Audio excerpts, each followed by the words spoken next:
Welcome to the Bash at the Beach Football Jamboree, brought to you by Farm Bureau Insurance and Focus Broadband. I'm Sam Hickman, joined, as always, by Jay Combs, the best color analyst in the business.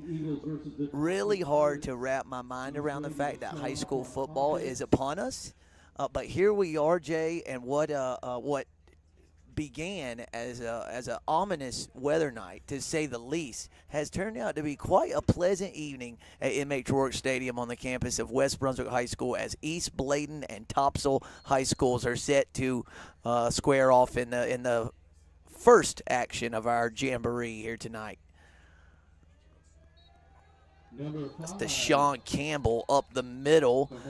Got about 4 yards. So, Jay, the teams start at their own 20-yard line, and Campbell ran for 4 yards there through the teeth of the Topsail defense to set up a 2nd and 6 for the East Bladen Eagles and head coach Robbie Priest.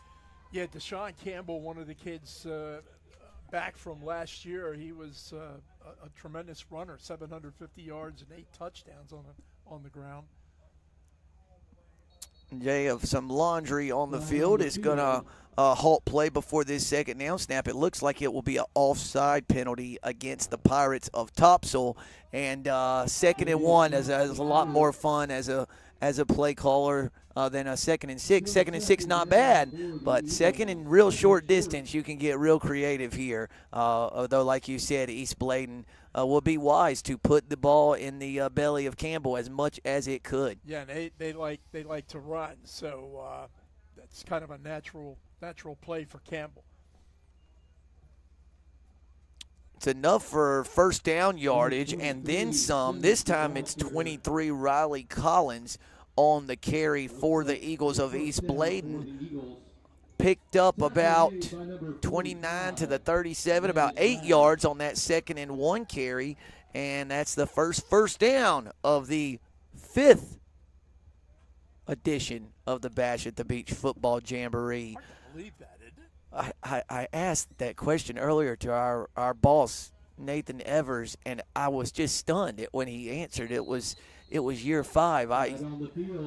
Time really does fly.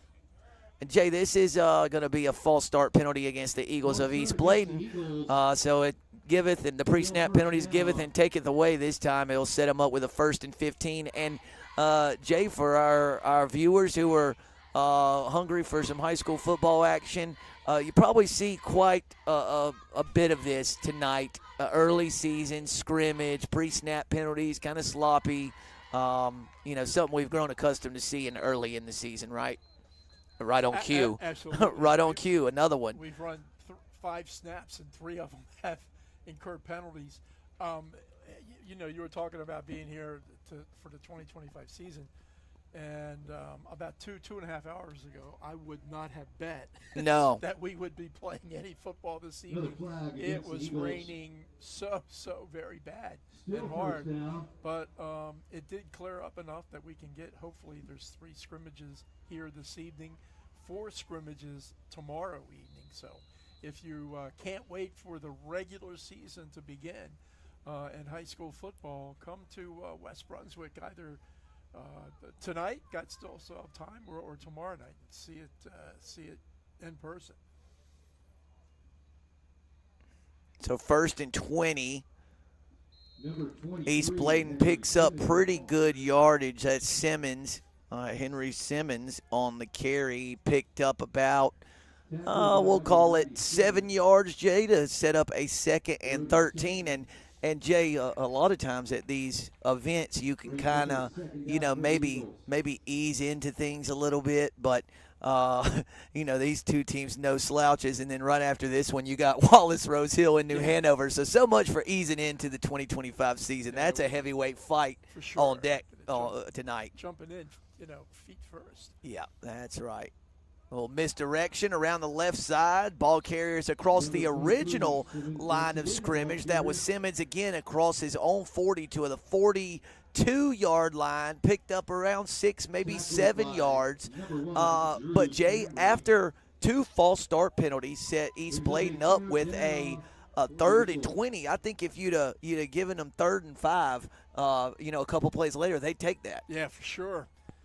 It may have been more yards except for the tackle by Landon Lash for the Pirates. He is their leading returning tackler from last year.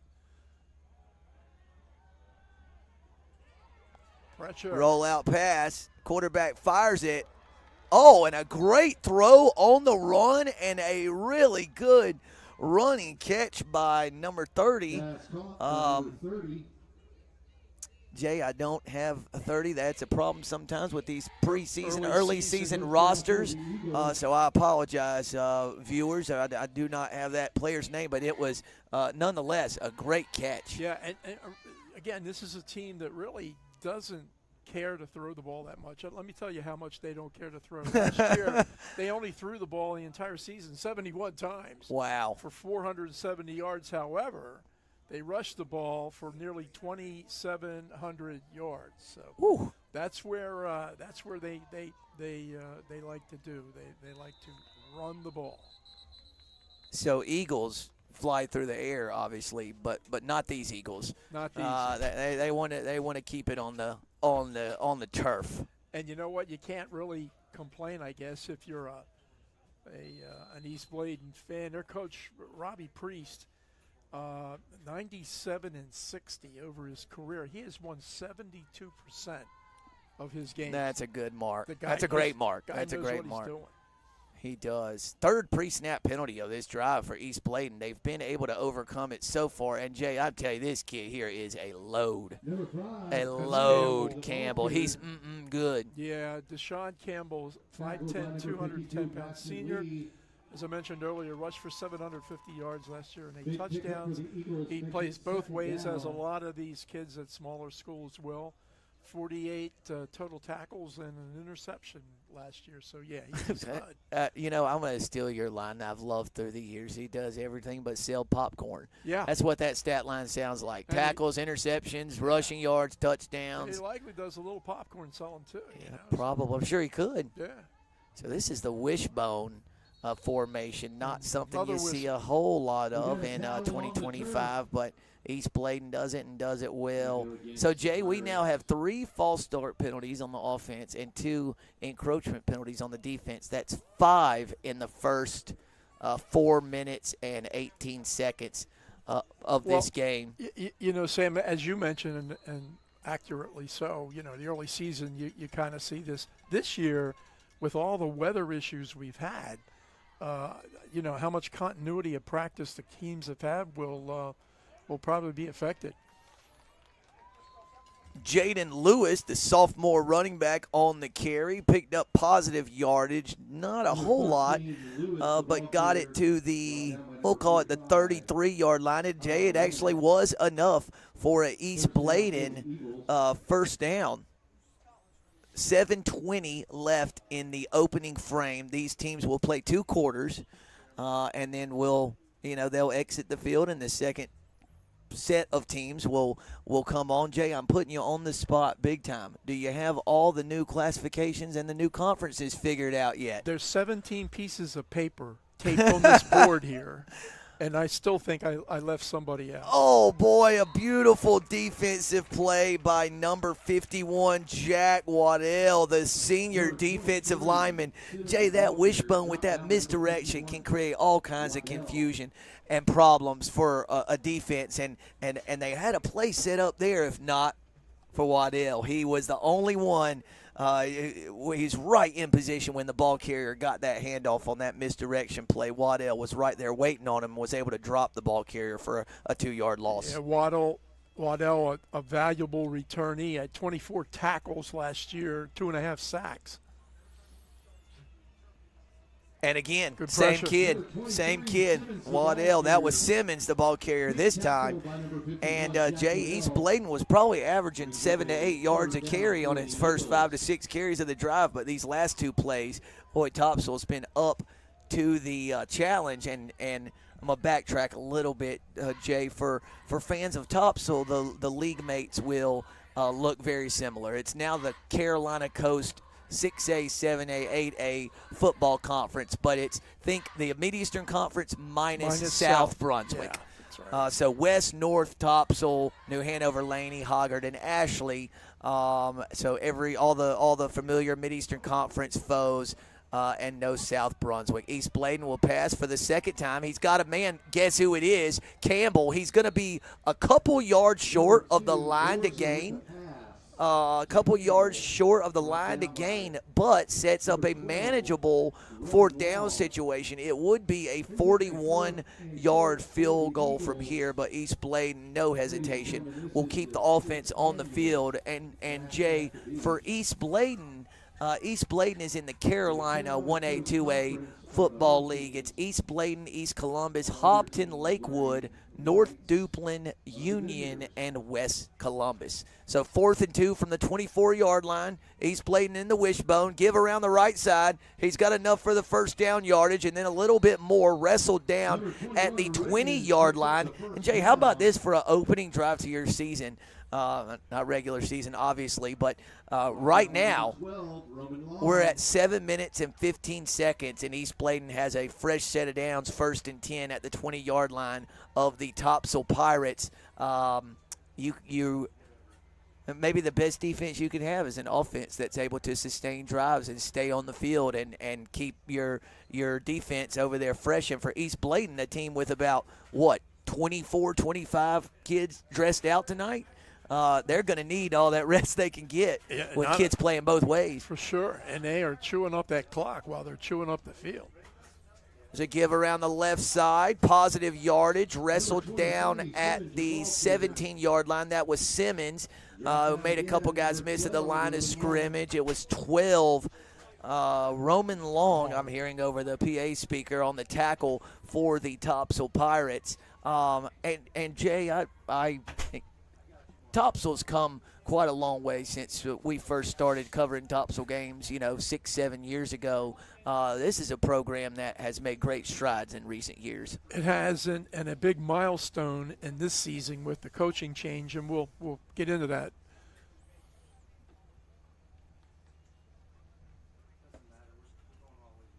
Right through the middle of the interior defensive line of the Pirates. Simmons inside the 15-yard line to the 13, setting up a 3rd and 3. And Jay, for a ground and pound team like East Bladen, these 3rd and 3s, 3rd and 2s, 2nd and 4s, this is where they want to live. Yeah. Because they're thinking right now, I've got 2 plays to get 3 yards, and a team that runs it as effectively as they do, almost rushed for 3,000 yards as a team last year. They're going to pick up these way more times than not. That's home for them. You're absolutely right, Sam. And how many different kids have touched the ball in this first drive running the football? Yeah, it's been impressive.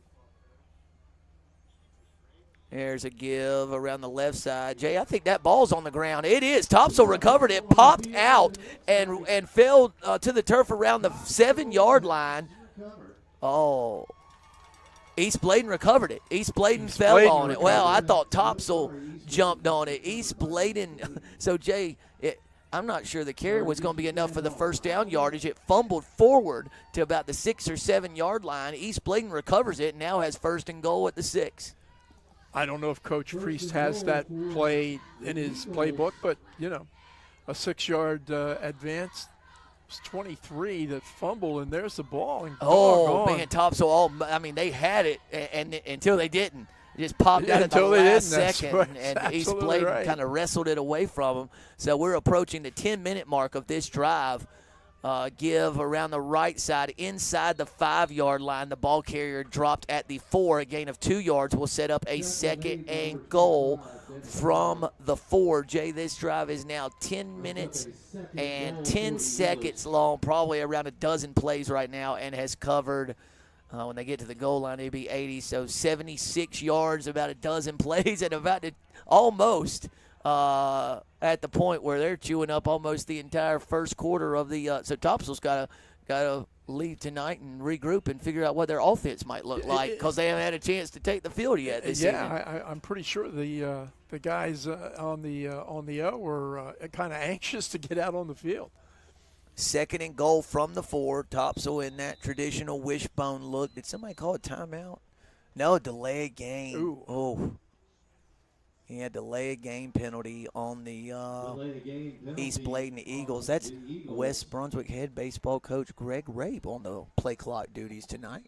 Doing a good in job. the press box. He's all over it. We do have a concession stand open. I do believe they take credit cards. And Jake, you mentioned it earlier, considering the weather that rolled in here a few hours before this thing was scheduled to kick off, the crowd is actually quite nice. Yeah. I mean, boy, 10 minutes before the teams ran out on the field, there was nobody in the bleachers. Nobody. And anyway, delay of game sets up a 2nd and goal from the 9. Little misdirection around the right side. He's got running room inside the 5. What he slipped down at around the 1-yard line.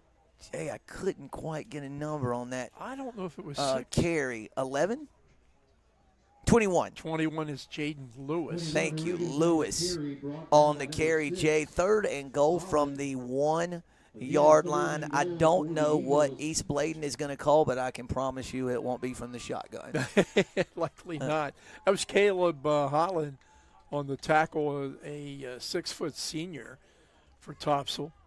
19 tackles last year, listed as a defensive back and a quarterback.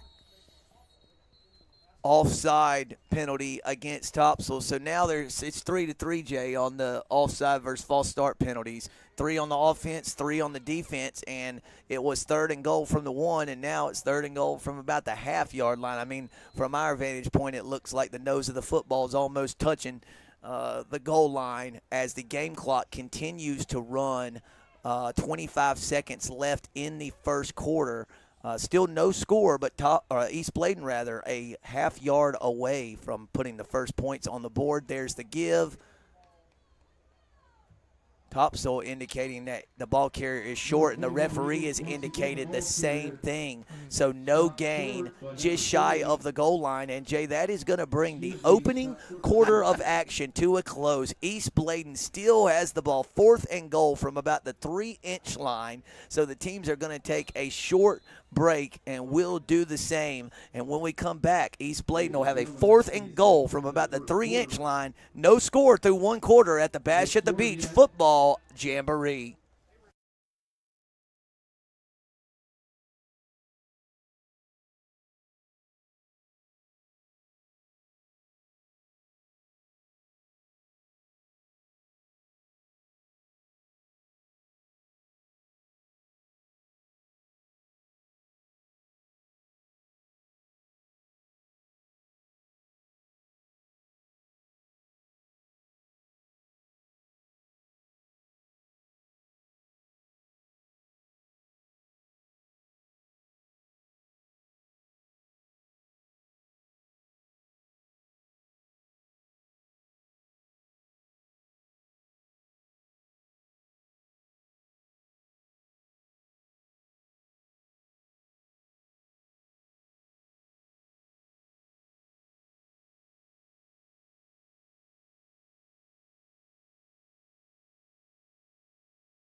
And we're back to begin the second quarter of the Bash at the Beach football Jamboree. East Bladen knocking on the door of the Topsail end zone. 4th and goal.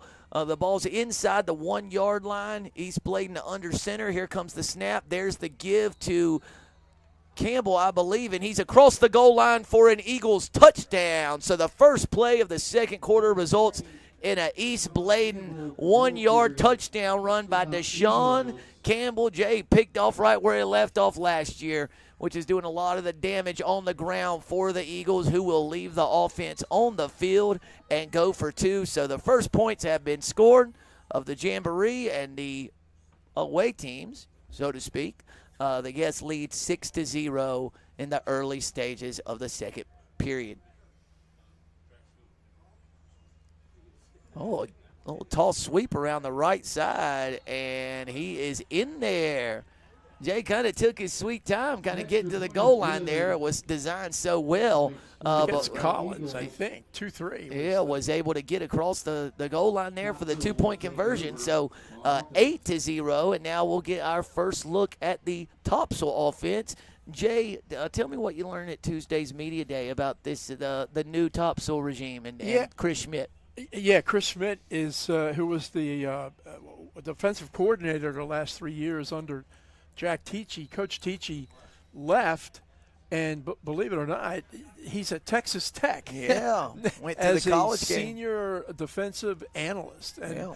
and if you think about it, don't be surprised. Teachy's a great teacher, no pun intended, and a great coach and a lot of experience. But Chris Schmidt's going to settle in there and guide Topsail this year. Boy, that read option play certainly fooled me. That was Haynes who kept it. I was looking at the tailback who was running up the middle. It looked untouched, but Haynes held on to it and actually lost a couple of yards back to the 18-yard line, where it will be 2nd and 12 for the Pirates of Topsail. Yeah, one of the early decisions that Topsail needs to make this year is to replace their graduated quarterback, Eli Hebron, who did pretty much everything and very well for Topsail last year. So there's a quarterback competition between the guy in there right now, Gunnar Hayes, and another player, Tyler Vicker. Oh, that ball's on the ground, partner, and then it's kicked. Haynes able to dive back on it and retain possession, but a loss of 12 yards all the way back to the 6-yard line. And, Jay, it will be 3rd and 24. So talk about inauspicious starts and allowing a touchdown on your first drive and then losing 14 yards total on your first 2 plays of offense combined. Not the start Coach Schmidt and company were looking for. And Jay, that begs the question, what do you like here on 3rd and 24? Not a whole lot in the playbook for that one. There isn't, but what I like is to not turn the ball over, okay? Yeah. They're going to have a difficult time. Oh, you got running room over there around the right side. A nice open field tackle by number 3. Tackled by number 3, Campbell.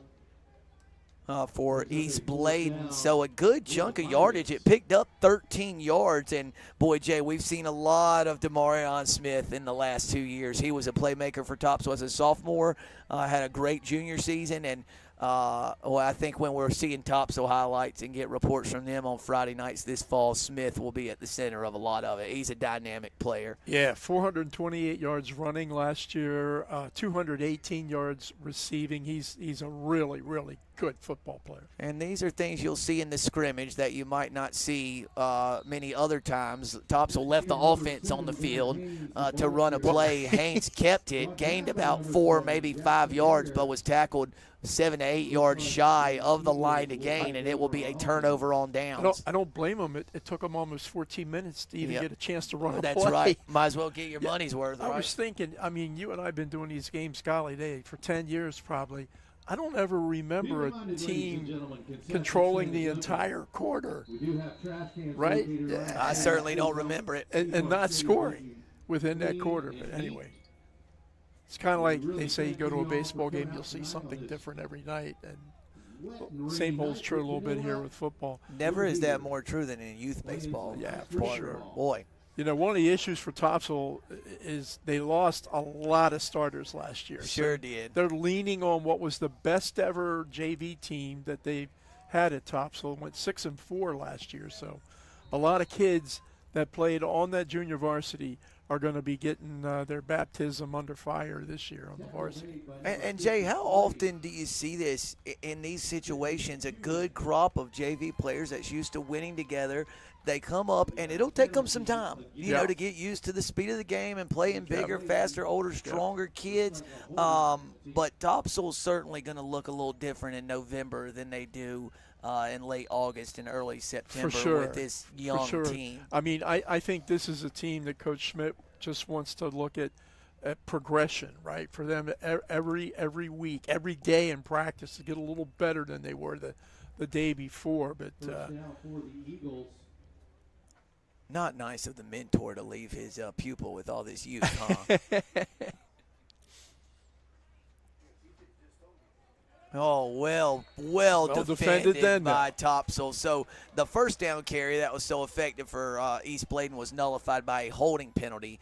That set up a 1st and 20, and then East Bladen probably lost a yard on that first down carry by Johnson. So it's going to be 2nd and 21 for the Eagles. And Sam, that tackle that time was by a kid who was on the varsity last year, Jack Waddell. You've already called his name out a couple of times. He's a player. Leading, not the leading returning tackler, but a veteran to speak of, and he's showing it here early on tonight. 2nd and 21, give up the middle, good running room, well blocked by East Bladen.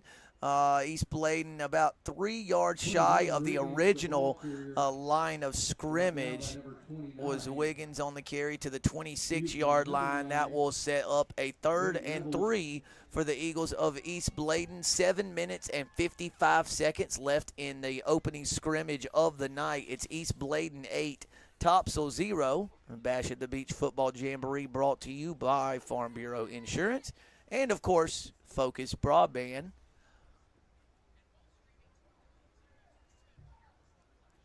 Give up the middle. 26 still on his feet. Inside the 25. That was right.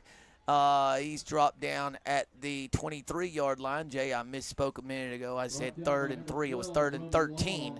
And after that 4-yard gain, it will be 4th and 9 for East Bladen. And, boy, Jay, how good would it feel for Topsail?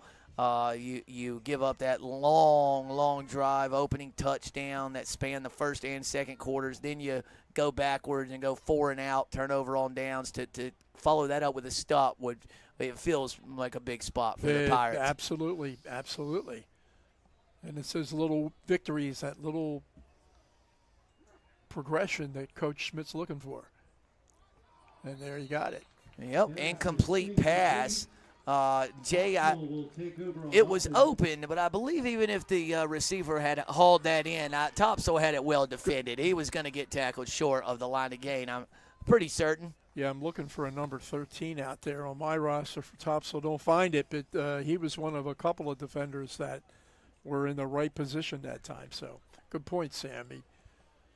Not sure that he would have picked up that first down even if he had caught the ball. And you got to believe Topsail's going to be real creative with the ways that they get Smith the football. I'd be real surprised if he doesn't touch it here within the first couple snaps of this second drive. Here he comes in motion. Fake the toss sweep out to him, and he commands so much attention, Jay Bird. You see, how that's kind of set up. He demands so much attention, and Haynes a mobile kid back there too. The defense flocks towards Smith because you got to be aware of where he is at all times, and it just opens up a massive running lane for Haynes. Yeah, Coach Schmidt, when he was telling us about Hayes and Vicker, he said, one's left-handed, one's right-handed. They both have skills. Some things they do a little better than the other. Some things are a little worse, but he said it's a really spirited competition. Both these kids played on that JV team last year.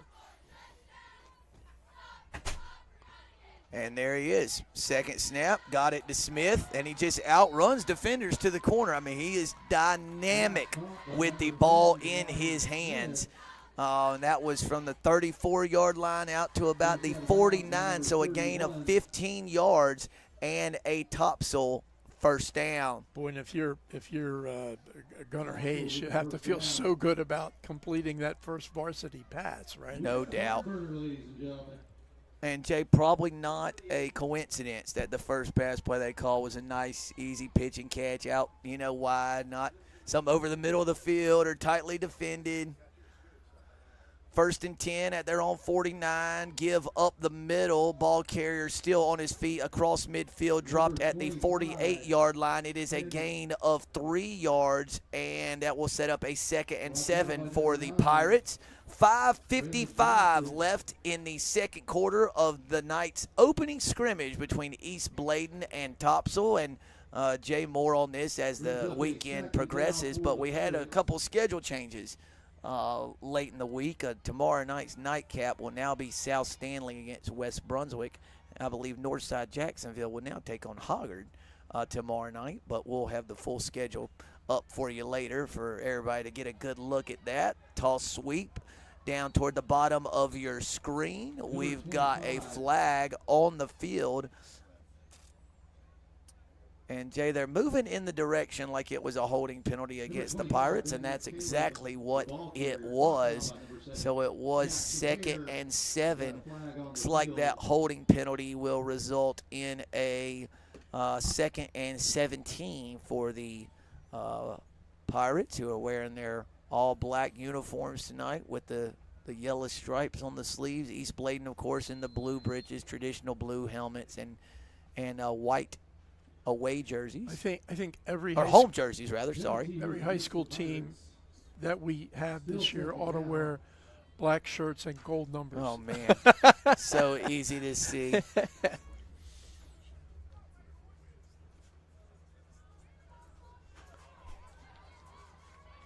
Oh, nice move in the open field to evade one tackler. That's number 45.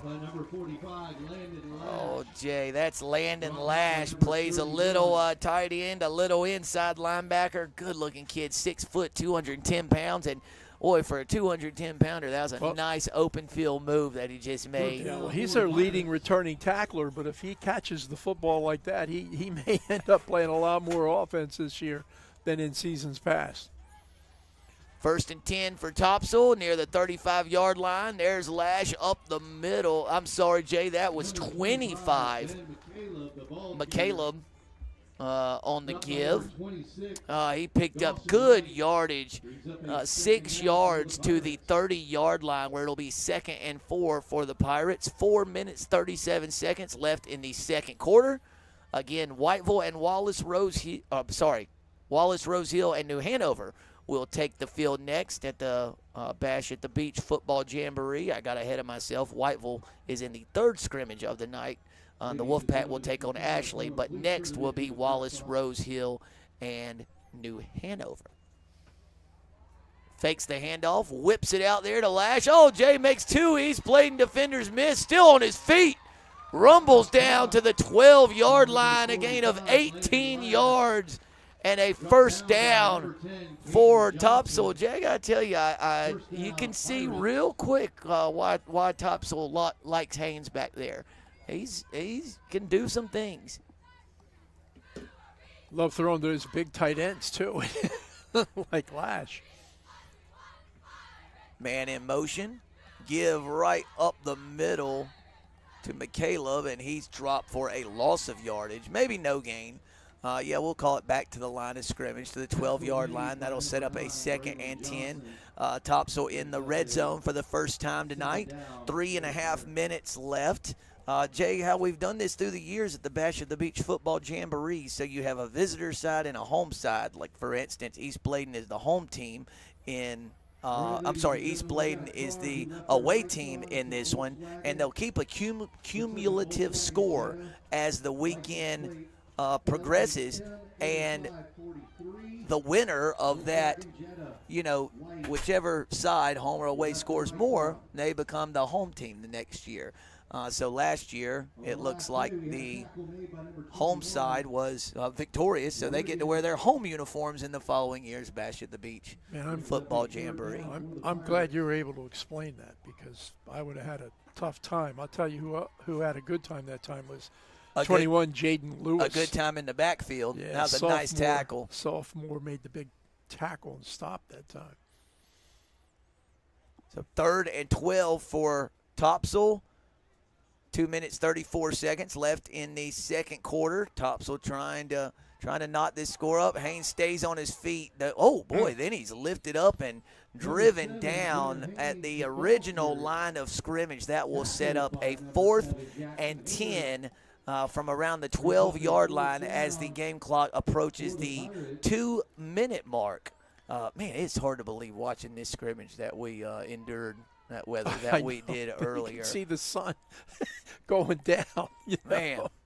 Hey, Xavier Potts that time, one of a couple of tacklers for East Bladen. Xavier, a senior this year, 50 total tackles for last year's East Bladen squad, 5-7, 3-3 overall. In the 1A, 2A Waccamaw. There, look at that. Look at that over there, right over the Focus Broadband building. See it, I mean, snap it, perfect. send it. Right? I tell you what. Sam, do you know about that? See it, snap it, send it? I have not heard that. Well, it's on, I think it's WECT, and they invite people to send in pretty pictures like that. Would be a gorgeous picture. My wife sent in a picture of a sunset. It got on? And it made it to see it, snap it, send it. Wow. Or snap it, see it, send it. I thought that was a drill they were doing for long snappers or something. See it, snap it. It's for people like me who have a little bit of a lisp, and, it's a way to see it, snap it, send it. What is our sponsors? Yeah, Jay, we couldn't do what we do this weekend with all these football scrimmages turned into the marquee Jamboree event in southeastern North Carolina. None of it possible without Farm Bureau Insurance, Focus Broadband, Novant Health, Truist, and Capital Chevrolet of Charlotte. Just listen, these things it costs money to put these events on, point blank, period. And without this, the generosity of our sponsors, none of it would be possible. 4th and 10. Haynes fakes the handoff. He's going to try to take off and run with it. East Bladen is there. They drop him at the 15-yard line. Jay, guess who? Campbell with the quarterback. He has a touchdown and a sack. Probably can't say that about a whole lot of kids. And when this scrimmage is over, you have a touchdown and a sack in the same half. Campbell just achieved that and thwarted that Topsail drive. And so East Bladen gets the ball back with 1:37 seconds left in the second quarter. Jay, it ended with no points, but a much better showing the second go-around for the Topsail offense. Oh, absolutely. Their best practice of the early season was that drive. Topsail keeps it on the ground, and the ball carrier is dropped after about a half-yard pickup. We'll call it a yard to the 16, where it'll set up a 2nd and 9. Number 5, Marty, the ball carrier, brought down by number 13, Ryan Strickland. 2nd down for the Eagles. Strickland in on that tackle. I believe his family contingent is in the house tonight. Made quite a bit of noise after that was announced. Yeah. And we're officially under the 1-minute mark of the first scrimmage of the night. East Bladen 8, Topsail 0 at 2nd and 9. Topsail, that play clock getting all the way down under 5 seconds for East Bladen. A nice give and carry out to across the 20 to the 21-yard line, a gain of about 5 yards. And, Jay, I believe East Bladen will have to snap it one more time. It will have a 3rd and 4. Excuse me, that was number 23, Henry Simmons. Jay, something about it, maybe it's the traditionalist in me. I still like the quarterback kind of running off to the side to get in the play. You like and that? Running back. You see everybody now, they've got the signals and the boards with the photos and all the hand gestures. And you don't see it a lot, the quarterback going off to get the signal, or receivers coming in and out, bringing plays in. They had done that when I played quarterback. I never got back to the huddle. Right. There's Campbell on the carry. He's still on his feet somehow. He got out just shy of the 25-yard line to the 24. And, Jay, that will bring the first scrimmage of the night to a conclusion. East Bladen uses a 15-play, 80-yard drive that took up almost 13 minutes of game action. That was the only score of the first scrimmage. And so the guests officially have an 8-0 lead over the home teams. And we will not slow down now with high school football in southeastern North Carolina on Focus Broadband. This season, we're officially underway, and what a matchup we have on deck. The second scrimmage of the night, Wallace-Rose Hill set to take on New Hanover in the second scrimmage of the night. We'll take a short break, and we'll be right back for the opening drive of Wallace-Rose Hill and New Hanover next.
With gigabit internet from Focus Broadband, you win big. No buffering, no delays.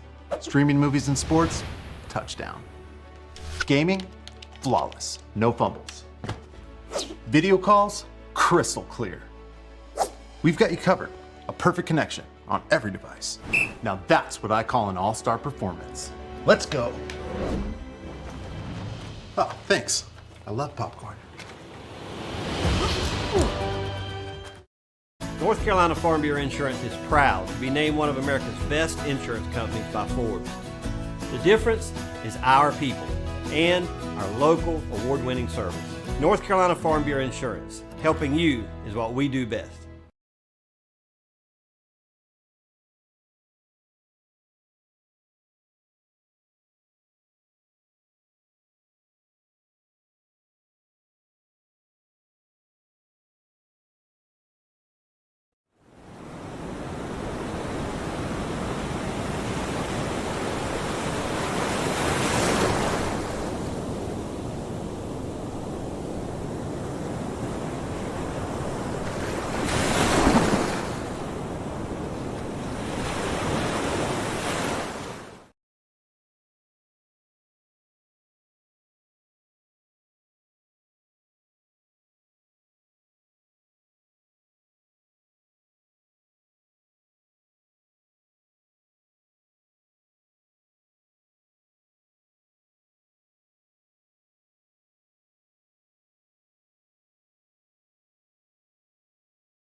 You know, Jay Combs, we got to find out who TJ Spivey has a deal with to get this kind of weather to roll in here after what we experienced this afternoon. And Jay, just a quick note to get things off on the right foot. Remember they don't pick up where the last team left off anymore. They reset the ball and will start 1st and 10 at their own 20-yard line. Okay. Which to me kind of helps clean things up a little bit. So the way these points work is Wallace-Rose Hill is considered the visitors in this game, New Hanover the home team. So because East Bladen outscored Topsail 8-0, the score just stays, and the visitors lead the home side 8-0. So there's been no score in this one, just to be clear. Wallace-Rose Hill and New Hanover are just starting right now, but the visitors do lead 8-0, and we are keeping track of both games. Jay, that ball's on the ground, and that might be its turnover. They're signaling that the defense has recovered. And, Jay, I got to be honest with you, there's so much orange, black, and gray on the field, I'm having a tough time figuring out who's who here. It looks like the Bulldogs of Wallace-Rose Hill recover a fumble on the first snap by New Hanover, and Wallace-Rose Hill will take over 1st and 10 at the 16-yard line of the Wildcats. Boy, what a start to this one. Fumbled snap on the first play from scrimmage. Trying to see who recovered. It was either number 8, Logan Marks, or number 7, Kajari Murphy for Wallace-Rose Hill. But they've got the ball. So there were no turnovers in the earlier scrimmage. That's correct. So that's a couple correct. of penalties, but no turnovers. Jay, I don't know if he's on the field right now offensively, but you mentioned Murphy, the junior defensive end. My goodness gracious, what a specimen that child is. Just looking at him on that first defensive snap, he is a load and he can move.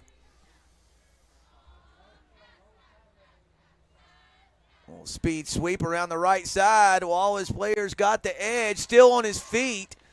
Kind of driven out of bounds right at the 10-yard line, a gain of 5 yards, and that will set up a 3rd and 5. That was Jamboree Lamb, the senior tailback and free safety, 5'11", 182, and you see the danger he presents for an opposing defense. With the ball in his hands. So, Jay, no time to ease into this one. Fumble on the first snap. Now Wallace has got it inside the New Hanover red zone, and Wallace trying to add on to that 8-0 visitors lead. Man in motion toward the top of the screen. Now he sets up. He takes the handoff. Tries to cut it up, but is met by the interior of the New Hanover defensive line. That was Lamb on the carry. He was stopped for no gain. Just no loss, no gain, just totally stoned at the line of scrimmage. So the New Hanover defense standing tall here. And, Jay, to me, that's a really great sign for a team when the defense can come after a quick change of possession like that and come on the field and just bow their neck and you know, force a field goal, at least in this case. Big win for the New Hanover defense, as Wallace had one too many men on the field, and Wallace is going to try a field goal. 9:50 left in the opening frame. Bad snap. Holder got it down somehow, and the kicker knocks it through. And, Jay, that's special teams are not what we call live. A lot of injuries in football happen on special teams plays. So on field goal kicks, you snap the ball, the defense stays put, the offensive line stays put, and they just let the holder get it down and the kicker kick it. It was good. So it is 11-0. Wallace leads this scrimmage 3-0. But again, what you see on your screen is a cumulative score. Wallace leads New Hanover 3-0. Man, Nathan Evers, look at this. Individual scores for all 3 games. That is perfect. Man, I remember like 3 years ago trying to explain the score thing. I was about ready to throw in the towel. All right, there on air, giving up, just walking away. I just couldn't. Oh, no, Jay, another errant snap. Another errant snap. This one recovered by New Hanover, but inside its own 5-yard line at the 4, so a loss of 16 yards. And man, I don't even know what to say. Back to the 2 offensive plays. One resulted in a lost fumble. One resulted in a high snap over the quarterback's head and a loss of 16. And head coach John Fuller going to be a little uneasy after this start offensively. Coach Fuller's son, Caleb, actually on the defensive staff at Anderson University with a good brother of mine. Woo, look at that run. Makes a man miss in the open field, and he is off to the races. A foot race toward midfield. Run out of bounds at the 48-yard line. A gain of 44 yards by Nelson. The biggest gain of the night so far at the Bash at the Beach football jamboree. And boy, Clark Nelson just off to the races there. Got an opening, made one man miss, and there was a blur from about the 10-yard line to midfield there. Big gain by number 2, Tony Clark Nelson. Yeah, 400 yards rushing last year, and he is the leading returning rusher this year. Jay, another high snap. But throwback screen, that one set up nicely, but defended quite well by Wallace-Rose Hill. That was 17, Colton Creech. Jay's a junior tight end, 6'1", 195, who made the catch there, was wrestled down at the 47-yard line of the Bulldogs of Wallace-Rose Hill. So 2nd and 5 for the Wildcats. 8:07 left in the first quarter between Wallace-Rose Hill and New Hanover. So far in this scrimmage, Wallace leads New Hanover 3-0. Handoff around the left side. Boy, Clark Nelson's tough, Jay. He is quick tailback back there. Well, Coach Fuller was talking about him and said he's really going to have to step up this year because they lost a lot of offense from last year's 6-5 team. Zeus Bats, Higgins, their quarterback Monroe was a big player. But they're looking for big things from Tony Clark Nelson, and so far tonight he showed them. And, Jay, watch out for Waddell out wide. Quinshire Waddell, the senior receiver. He is really dangerous with the ball in his hands. Here he comes right here. They want to get it to Waddell as often as they can, and with good reason. He is as dynamic a playmaker as you'll see in this whole jamboree. Waddell played mostly defense last year, but Coach Fuller said you're going to see him on the offensive side of the ball, as you pointed out, Sam, and he's very athletic, great hands. He had 53 tackles last year, but he also had 3 interceptions. So he's going to be one of their key players, one of the stars of this year New Hanover squad. 2nd and 2 after the 8-yard pitch and catch. Little speed option out to the right. Tony Clark Nelson. Boy, what a play coming in from the safety spot. Jay, who's that on that? Is that 9? Darius McCrimmon. Man, senior just came up, racing up from his safety spot and made a great open field tackle. And Jay, that probably just doesn't happen a lot with Tony Clark Nelson. A one-on-one open field, and you bring him down, no problem. That's tough to do, and McCrimmon made it look pretty easy. But you want to get Tony Clark and Nelson in those kinds of situations, so he'll win more of those than he'll lose. Took the words right out of my mouth. Yep. It was ruled a first down, Jay Bird. So 1st and 10, New Hanover at the 29-yard line of Wallace-Rose Hill. And Jay, one of these home teams has to score some points eventually, right? They're going to have to. And New Hanover threatening here inside the 30-yard line of Wallace as we're under the 6-minute mark. Still plenty of time on the play clock. 3 receivers to the bottom of the screen, 1 to the top. Good snap that time. Handled by the quarterback. He rifles it out to the bottom of your screen to Amir Frazier. The junior receiver could not haul it in. And, Jay, this is Johnson, Tenari Johnson at quarterback, correct? 6, yes. 6'1", 190-pound junior. Again, Jalen Monroe was their quarterback last year, and he was a good one. Over 2,000 yards passing, 17 touchdowns, and no interceptions. Whoa. So you got to replace that. And Coach Fuller, who's replacing Dylan Dimmick, the longtime coach at New Hanover. So lots of changes going on for the Cats this year. Oh, a nice play over there in the boundary. Tackled by number 13, Bladen. It was 13 that time. Andre Allen Third down for the Wildcats. on the tackle. Jay, no gain on that little pitch and catch. Was that Waddell on that grab too? It was. Yeah, so to the tough assignment there, they brought him down. Actually, maybe lost a half yard, so we'll call it 3rd and 11 for New Hanover at the 30-yard line of the Bulldogs. 10 seconds left on the play clock. Play clock winding down, Jay. It's down to 5 seconds. 4, 3, 2. New Hanover gets the snap off. Sprint out to the left. Johnson looks like he's going to take off and run with it, and he does. And gets out of bounds wisely, but ruled out of bounds at the 27-yard line. So only a gain of about 3 yards on the scramble, and that will set up a 4th and about 8, long 7, short 8 for the Wildcats.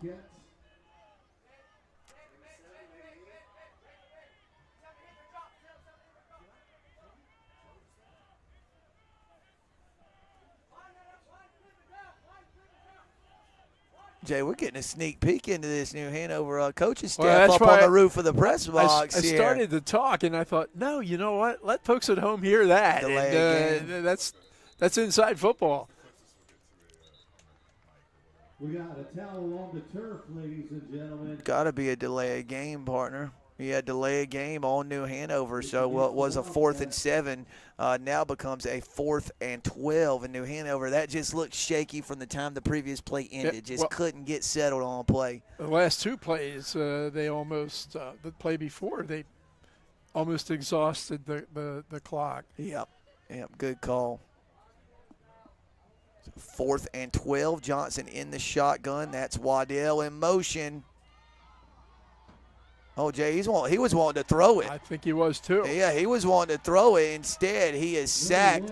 A big-time loss of about 10 yards on the 4th down play. So not only was the 4th down play unsuccessful, Wallace actually got – maybe not flipped the field, but yeah, got a lot closer to the New Hanover end zone with that 12-yard loss. So Wallace-Rose Hill will take over at its own 48-yard line. 1st and 10, 4:43 left in the opening frame of the second scrimmage of the night. Kevin Motzinger, one of the real veterans. Characters of the area. Yeah. Coach of Wallace-Rose Hill. Fun guy to be around. Yeah, and Jay, I'm reminded by boss man Nathan Evers, Coach Motzinger was the head coach at New Hanover for a few years. Boy, what a run. My, oh, my. Wallace-Rose Hill is not short on athletes, are they?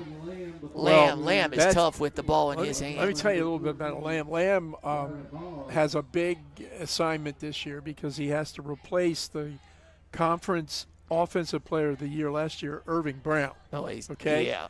But Lamb only picked up nearly 1,400 yards rushing last year himself. Really? Yeah, and 11 touchdowns. So we kind of think he's going to settle in very nicely here. Yeah, I think as he'll the be new fine. Running back. Yeah. Oh, that ball's on the ground, and New Hanover recovered it. Number 24 jumped in there and pounced on the loose ball. Jay, if you get to him before I do, help me out. Is that Tatum? That's Ethan Tatum in my sheet. Yeah, likewise. So Ethan Tatum recovers the fumble. So, Jay, after no turnovers in the opening game, watch, they never got the exchange, and it bounces into the right there. 24 falls on it. That's about the easiest fumble recovery one might ever have from his middle linebacker position. Jay, after no turnovers in the first scrimmage of the night, we've had 2 in the opening 7 minutes and 28 seconds of this one. It's early season football, right? 1st and 10, New Hanover at its own 46-yard line. Johnson in the shotgun, hands it to Clark Nelson. Clark Nelson looking for running room. He's got very little. Picked up 2 yards to the 48-yard line, where it will be a 2nd and 8 for the Wildcats of New Hanover. When I was talking to Coach Motzinger earlier this week, he mentioned that they had 4 offensive linemen hurt about a week ago, and a couple other players since then. There's 6 players that would normally be playing tonight. for the Bulldogs are not playing. And yet they still look pretty competitive, don't you think? Yeah, I would say so. There's a nice little pitch and catch out to the boundary. It's number 5, Lyric Pryor, the junior receiver who made the grab. He is a yard shy of the line to gain. It'll be 3rd and 1 from the 45J, one of the all-time great lines last year's media day. They asked Coach Motzinger how many returning starters he had on defense, and he said 2.5. And I can't even remember what the context was, but I thought that was one of the all-time great lines. Wait till we get into the Whiteville game. I'll tell you what Coach Price had to say about returning offense. Oh, what a hit. Johnson keeps it around the left side. Jay took a big hit over there. Officially no gain, so it'll be 4th and 1 for New Hanover. And Jay, I tell you what, usually you see a school of this size against a school of Wallace's size, and you worry that the smaller classification team will get handled at the line of scrimmage. That has not been the case so far in this one. That Wallace defensive front more than holding its own, which no surprise. They're Wallace-Rose Hill. Yeah. I mean, I get it. Not trying to make them sound like David against Goliath here, but that's a nice pitch and catch on 4th and 1. Nice grab by number 8, Chris Roel. Jay, I like Johnson in the pocket. Yeah, I do. He's quick decisions. Yeah. And Wallace corners are playing about 12 yards off, so if they're going to give you that little 4-yard stop route, take it all day. Yeah, take advantage of it, and that's exactly what the Wildcats of New Hanover are doing. Yeah, some good poise in the pocket by Johnson.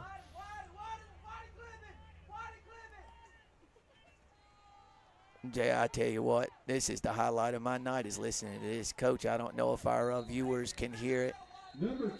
That is going to be a block in the back or a holding penalty against New Hanover. So a good gain of about 5 or 6 yards will be nullified, I do believe, by a penalty infraction against the Wildcats. Jay, we've seen some awfully good New Hanover teams in recent years, haven't we? Well, pretty much. You count on them. You count on the Hoggards, of course, and Laney. I mean, and the one that's really come to town and played ball good the last couple of years is Ashley. Well, a lot to talk about with Ashley in the nightcap. I mean, 2 years ago, Jay, we see a Whiteville versus Ashley matchup, and you think one-sided. Yeah. Not so. Not the case anymore. Now, Whiteville's still very good. They are. Did not mean that as a slight toward Whiteville at all. They're still very much one of the premier programs in southeastern North Carolina. But Ashley is you don't just see them on the schedule and count it as a win anymore. Which is how you used to. But yes. Coach Lombardi's changed things up there, and he's hoping to keep it going this year. 1st and about 15. Johnson sprints out to his left. Has got a receiver over there. Did he make that grab? He did. Waddell, what a catch. Jay was falling to the ground, bobbled it initially, and before it hit the ground, he reached his hands back and secured it before it hit the ground. A terrific catch over there on the bottom left of your screen. Sets up about a 2nd and 4 for the Wildcats from the 22-yard line of Wallace-Rose Hill. A minute and a half left in the first quarter of the tonight's second scrimmage. Yeah, Waddell's got great hands and a superb athlete. A lot of folks around town are going to become quite familiar with him. Clark Nelson. Oh! Jay made a couple guys miss initially and then ran into an absolute wall at the 19-yard line. So he's about 2 yards shy of the line to gain. So 3rd and 2 for New Hanover. We're under the 1 minute mark of the first quarter. I think that was Will Brooks, who was that big guy that Clark Nelson ran into.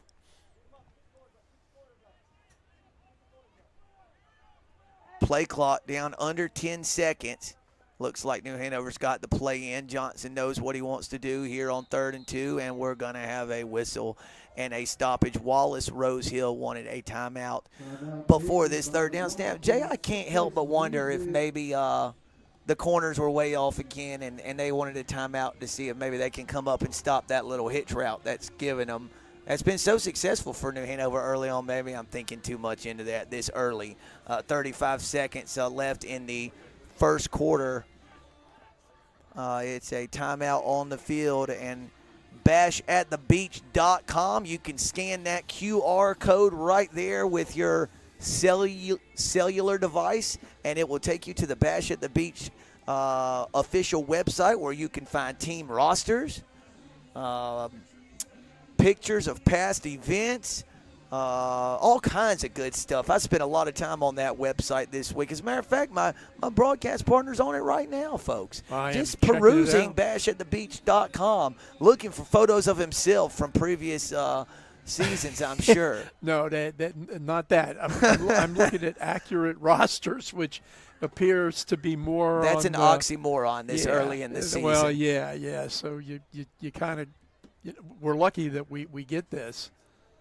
I'm just glad you can see your screen. I'm looking out at the field right now. Yeah. And Jay, thank God for monitors. Yeah. Right. Oh, we would be in trouble. The fog. We got a foggy. Yeah. This window. weather's playing tricks on us tonight. So New Hanover hands it off around the right side. Wallace stops him short of the line to gain. It's going to be 4th down. The ball carrier marked just a little bit shy of the line to gain. Jay, that was 22 for New Hanover on the carry. That's Ajon Ellis Grady, the sophomore running back. Listen, if you're playing tailback at New Hanover as a 10th grader, you're somebody. Yeah. I mean, if he's going to get even 25% of carries and take some away from Clark Nelson, he's a player. So 4th and a yard here from inside the 20-yard line. Johnson keeps it around the left side. That's enough for the first down and then some. Inside the 15, wrestled down at around the 14 or 13-yard line. So a first down, New Hanover, and Jay, probably the best scoring opportunity of the night for the quote-unquote home teams. So Wallace-Rose Hill gets a field goal early in the first quarter of this one and leads 3-0. The visitors have a total 11-0 lead over the home teams at your 5th iteration of the Bash at the Beach Football Jamboree.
Jay, we've had some discussions already tonight about the realignment and the new conferences and the new classifications. Tell us about Wallace-Rose Hill's new conference. Wallace-Rose Hill is in the 2A, 3A Swine Valley Conference.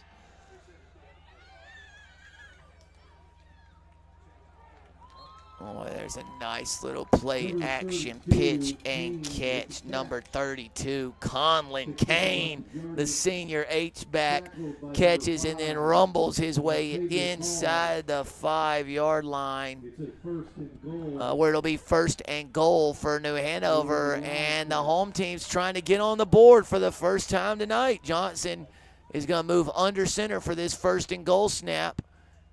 Hands it to Clark Nelson. Has a little bit of a crease, and he's across the goal line for a New Hanover touchdown. 11:27 left in the second scrimmage of the night, and New Hanover on the board. The Wildcats have actually taken the lead now against the Bulldogs, but the home team still have some work to do to catch up on the total score here at the Bash at the Beach Football Jamboree. So in this scrimmage, it's New Hanover 6, Wallace-Rose Hill 3. New Hanover bringing on its extra point team to try to make it 7-3. See who that kicker is? Evan Jabaley, Okay. I do believe. No good. Extra point is no good. No good. Let's watch Clark Nelson here. And I like the spin right there and his ability to keep his feet. So he's not a real big kid, but I'll bet you $1 he's stronger as heck. And, you know, I'm not legs. taking that bet. Yeah, and awfully fast. Yeah, so Wallace-Rose Hill plays in the 2A, 3A Swine Valley. Swine Valley. Yeah, so I think in that area, when like Goldsboro and Midway, Rosewood, Spring Creek. Anyway, Kevin says it's a lot of hog country up that way. Yes. But he says there's a lot of chickens up there too. And he don't understand why it wasn't like the chicken hog contest or chicken hog conference, but he reckons that it was because maybe the hog people put more money up than the chicken people did, Oh, so, okay. So when you talk to Kevin Motsinger, you know, it's a journey. It's a journey. Handoff around the right side for Wallace-Rose Hill. The Bulldogs have a play there. The ball carrier wrestled out of bounds at around the 28-yard line after a gain of 8 yards. That'll set up a 2nd and 2 as the game clock approaches the 11-minute mark here in the second quarter. Jay, nightcap tonight after this one, a few minutes after this one, will be Whiteville and Ashley. That should be an interesting one. Like we said, maybe not in most years, but certainly with Ashley having turned a corner as a program under Coach Dante Lombardi, the times you just saw on your screen maybe a little bit off after the delay we had early in the evening. Oh, that was Blotwell out on the edge. And, well, I thought it was. Now it's going to come back due to a penalty. Number 1, Waddell on the tackle that time despite the penalty, but you see we've seen his offensive capability on that play. You saw how well the kid plays D. Holding penalty against Wallace-Rose Hill, so that will back up the Bulldogs and force them into about a 2nd and 12 from the 18-yard line.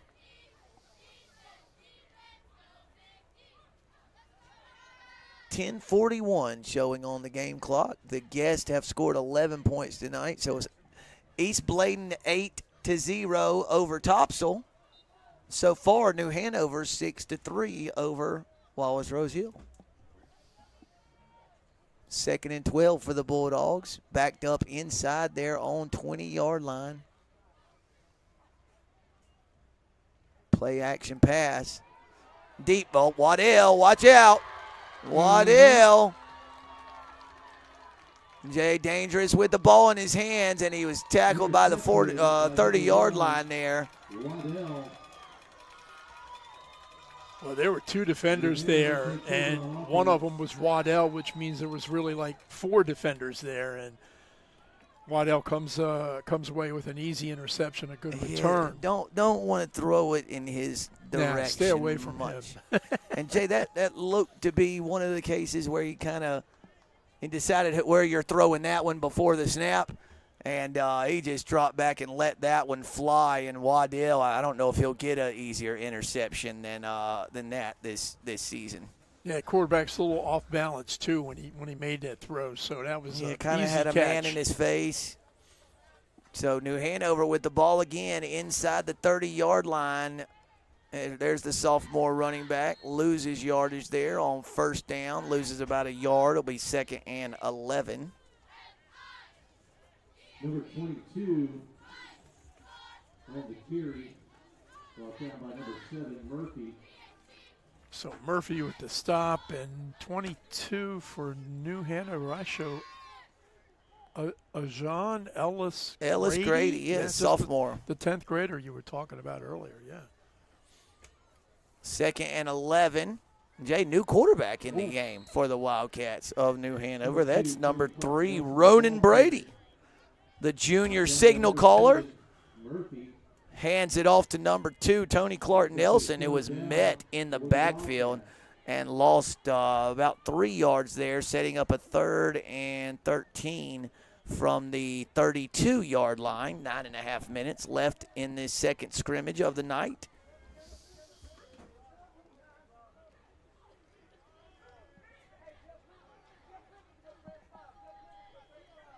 Well, coming into this season, Coach John Fuller, new coach at New Hanover, he likes his offensive line. He thinks these kids are experienced and are going to play very, very well this season. He believes in, as a lot of good coaches do, building from those lines up and out. Number 18. Michael Chusiano with the catch. With the catch. Well, nice throw and catch there. There was a defender who almost came in there and got a hand on it to knock it away, but made a nice grab before it hit the turf. Nice throw by Brady on the run there. Yeah, pretty good toss. 3rd and 12 or 3rd and 13 conversion there on the pitch and catch from Brady to New Hanover receiver. There's Clark Nelson. Oh, Jay, somehow he got out of that tackle. And he's still on his feet inside the 10-yard line, down at the 5, a gain of 14. And how he evaded that initial tackle, I will never know. Yeah, we now add Slippery Yeah. as another. Slippery and strong. Yeah, to Tony Clark Nelson. He's going to be a very, very fun player to watch in that New Carolina Coast 6A, 7A, 8A conference this year. Essentially the old Mideastern minus South, as you said earlier. Not the Swine Valley. Not the Swine Valley, no. I mean, Jay, how I think so, he was too. about to score there if he wouldn't have slipped down, but how he's missing how Wallace-Rose Hill missing him in the backfield these last couple of times. Boy, they'd like to have these back. They've had him dead to rights, back-to-back plays, and one time he gained 14 yards, and the next one he almost scored a touchdown. But it'll be 2nd and goal from the 3, 7 minutes and 21 seconds left in the second quarter. Used to call it escapability. In the second scrimmage of the night, as Jimmy Caraway beautifully sings in the room next door to us. Faked the pitch, took a big hit around the right side, actually lost yardage at around the 4-yard line. So Brady got bunched up there in the backfield. He faked the pitch, but he didn't fake anybody at Wallace-Rose Hill on that play. Stop for the Bulldogs. We got 3rd and goal. Boy, this Jamboree they've put on, it's really come together in recent years, hasn't it? Well, it has, and the sponsors have a lot to do with it, but they got a great core group of people who essentially put the bash together. Yep. Well said, Jay. Flag is going to stop this one. I was going to say, fortunately for New Hanover, because Wallace had guys in the backfield, but I'm sure Clark Nelson would have made a miss anyway. So it was a false start, killed the play, and it will back up New Hanover 5 yards. So a little sloppiness in the red zone here by the Wildcats. 3rd and goal from the 4 and 3rd and goal from the 9 is a much different task altogether. So we will see how this 3rd and goal from the 9-yard line shakes out. There's a lot of folks that, like I mentioned before, responsible for the bash and the success. But TJ Spivey's the guy name that comes to mind. He's involved in practically everything. And I'm sure there's many others that are hard workers just like he is.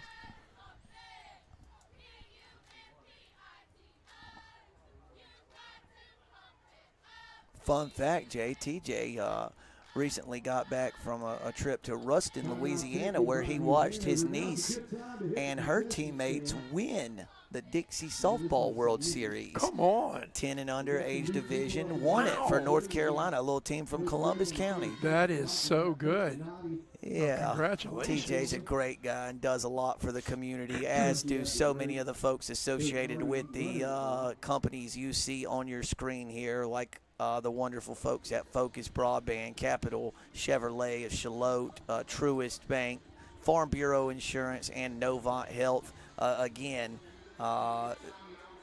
Jay, without these folks, we're not enjoying what we're enjoying tonight and tomorrow night. It's such a benefit to the community. It's such a benefit to these kids, these players, these cheerleaders, all these people who get to play such a meaningful role in the events of the weekend.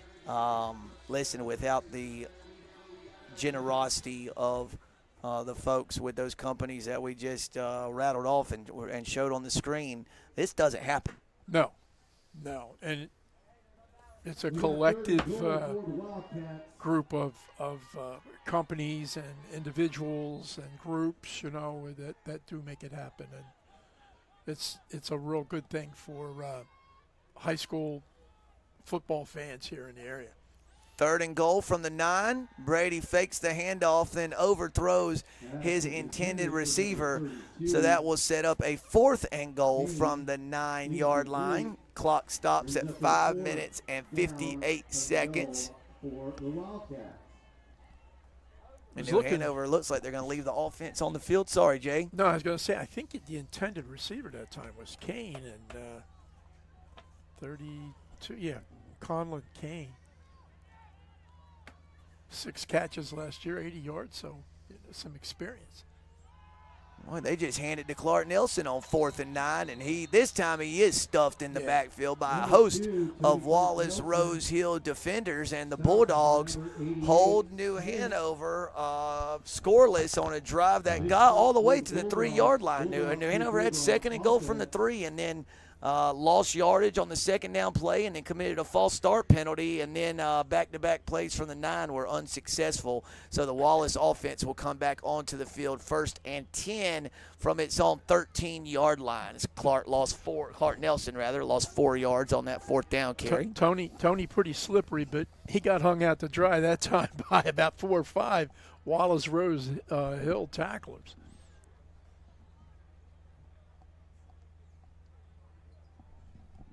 Jay, as easy as the Topsail numbers were to see, these Wallace ones with the orange numbers on the gray jerseys, not tricky. Quite. It's a little tricky, yeah. Not quite as easy. New Hanover pointing at their right tackle over there on the offensive line as the culprit of the false start penalty. It is indeed a false start against the Bulldogs, so that will back up Wallace-Rose Hill.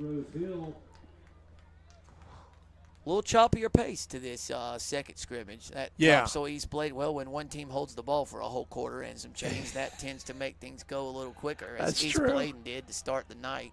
That's true.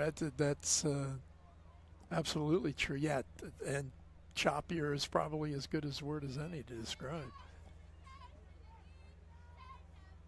Lamb runs through an arm tackle. Oh, lost his footing at the 20-yard line. Comes up about 3 yards shy of the line to gain, but it's a gain of 12 yards and nearly a 1st down for the Bulldogs. Instead, it'll be 2nd and 3 from the 20, from the 19 rather. Sam, don't you like it with Lamb?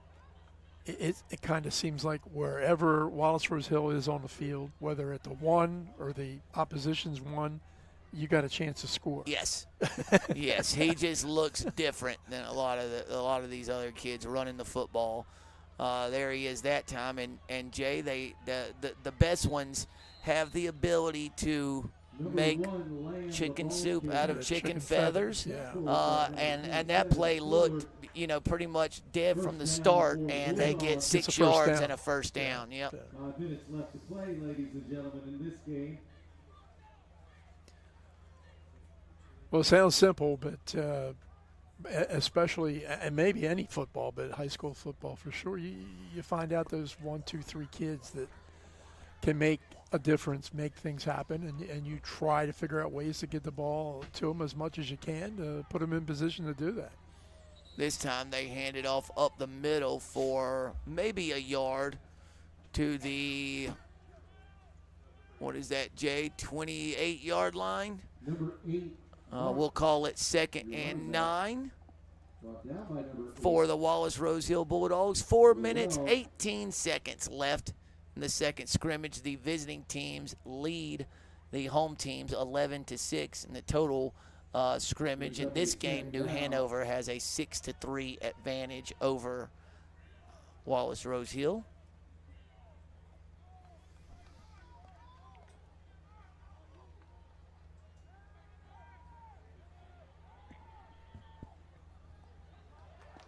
Picked off. That pass picked off by number 13, DeMonte Hill. Really nice break on that ball. Turned into a receiver. Made a nice play on that. Just a 10th grader, too. On that pass attempt by Wallace-Rose Hill. And New Hanover once again starts a drive inside Wallace-Rose Hill territory. Jay, that's the third turnover of this one and the second takeaway for the New Hanover defense, both interceptions. The Wildcats take over on offense. Well, if this 3 minutes and 48 seconds. small sample size is, any indication, looks like that New Hanover's secondary is in midseason form with two interceptions already. So 1st and 10 for the Wildcats at the 34-yard line of Wallace-Rose Hill. False start in the backfield. Yeah. By number 25, Keaton Gilliam, the junior running back. A little bit of movement in the backfield. Jay, you see a lot of different kids getting reps in these early season scrimmages, and that's exactly what they're for, right? Oh, my gosh, yeah. This is heaven for these coaches, right? Let them start smacking somebody in a different color shirt. Oh, deep pass. Receivers there. And did he stay in bounds? He did. Pass from the 39-yard line all the way down to the 13. A gain of 26 yards and a New Hanover first down as the game clock works toward the 3.5-minute mark here in the second quarter. That's the Creech with the catch. And Brady, is he still in? Tom? Yeah. At quarterback? Yeah, that's Ronan. Yeah. Yep. So a couple of nice throws this evening here for the junior. Brady rolls out to his right.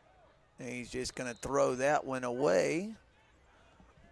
And he did have a receiver in the area, so no intentional grounding. It will bring up a 2nd and 10 for the Wildcats. Kid did a good job on that play, Sam. He kind of got out of the pocket, maintained his poise, and then, when he didn't have anybody open, kind of threw it away. Smart play. Jay, did you get any indication from Coach Fuller? Is this a quarterback competition, or is Johnson the guy? I don't recall Coach Fuller even talking about that. He's a defensive guy. He was the D coordinator. That's got a shot. Oh, man, nice play by the defensive back over in the corner of the end zone. Brady's pass intended for number 5, Lyric Pryor, in the back left corner of the end zone, but McCrimmon broke it up. That's his second or third time we've called his name, partner, and that sets up a 3rd and 10 from the 13-yard line of the Bulldogs. New Hanover knocking on the door again. The Wallace defense trying to bow its neck and come up with another stop. Got to tell you, kind of a cool name, Lyric Pryor, the receiver that time. Oh, Clark Nelson makes a man miss at the 5 and scampers across the goal line and into the end zone. His second touchdown of the night. New Hanover's second touchdown, and Jay, the home teams have taken the lead, 12-11, and New Hanover now ahead of Wallace, 12-3 in the second scrimmage. Slippery back of Tony Clark Nelson that time. He kind of slides you away. You don't even know that that's a song, do you? I do not. Okay, that's what I thought. Paul Simon, Jiminy Christmas, and he's over here singing rap at halftime. You know, I can't Kick get it. made by number 95. The point after you is were. up and good. You were singing some kind of rap thing. I can't remember what song they Well, danced whatever to. they Ain't were, I? whatever they by, were playing. Young L.A., I think. I don't Maybe, know. I don't know. Here's a replay, Jay. Watch this move around the 5-yard line. Whoop! Touchdown. Yeah, he's nice It's back. easy as that, huh? And well, we cut it off before. And he can skip too. Yeah. You never notice after he scores, he skips. Like so many good running backs They have skip. that low center of gravity. Yeah. They skip, slip, slide, Away. jive, juke. I want to get that Jam. song. I'm going to get that song for you. You'll know what I mean. I thought Paul Simon was that mean judge from American Idol. Oh, Simon Cowell, I'm told. That's his name. Okay. You know what I'm Pop hooked on culture, watching not now? my area of expertise. Well, yeah, I understand that. And you meant Simon Cowell. So now I watch the Great British Bake Off show, Oh boy. and one of the guys that's like the judge his name is Paul Hollywood. That his name. Great name. Yeah. Back to football. Yeah, back to your regularly scheduled programming. 2 minutes, 25 seconds left in this one between Wallace and New Hanover. Old bootleg around the left side, and the quarterback is dropped after a short gain, maybe picked up a yard. 15 Wells, the ball carrier, tackled by number 8. I think Logan Marks, is number 8. Check that. Number 8, Chris Rowell for New Hanover. That's a pretty good tackle that time by the junior.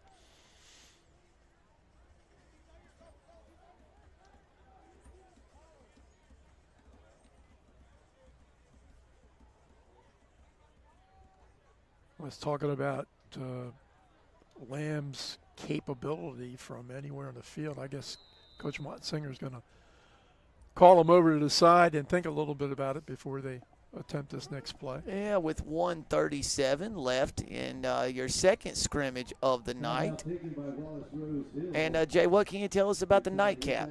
Concession stand There will be one. and some Blondie's Donuts. It will feature Whiteville and Ashley. That is correct.